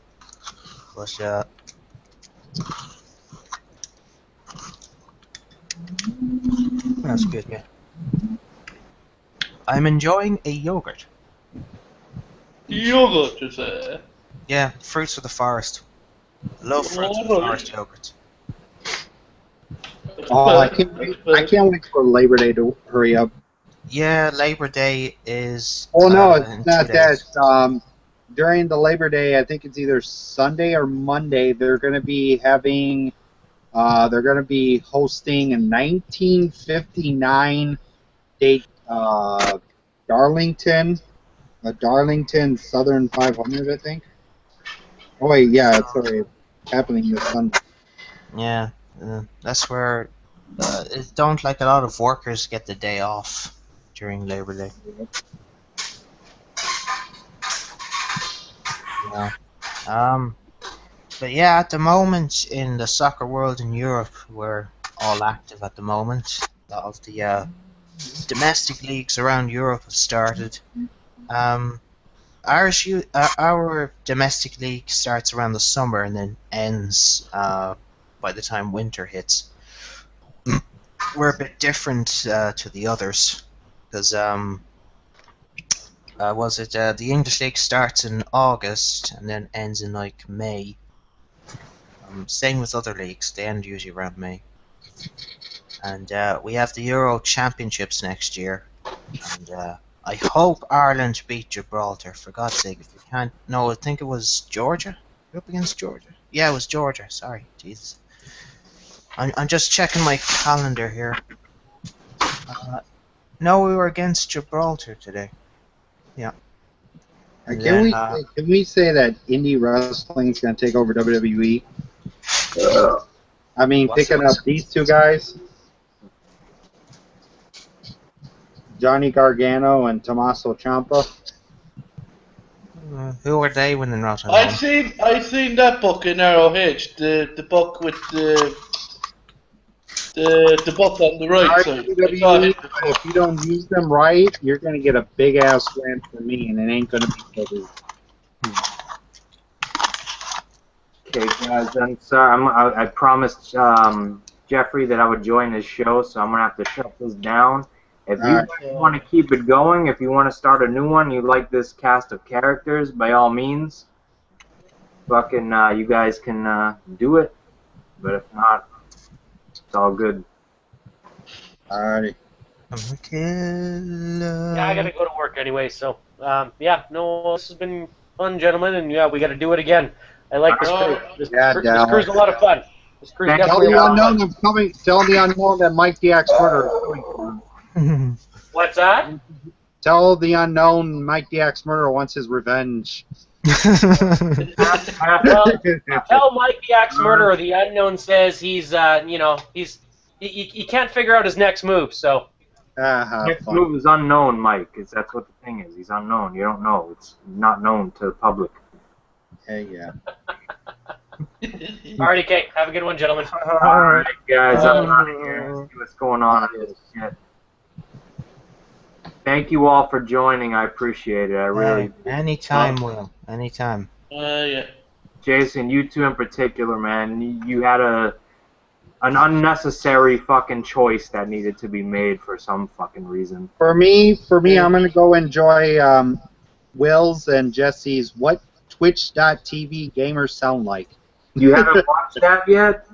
I am. I'm watching it right now. It is hilarious. It's the best shit. I'm fucking Oh, that telling was you. funny. I saw that. It's fucking great. Watch it. I shit you not. Subscribe to the fucking Death Clock Armageddon channel if you have not already. I have. So, you're all good. Alright. Oh, good. I'm out. Good night. Good night. Oh, Night.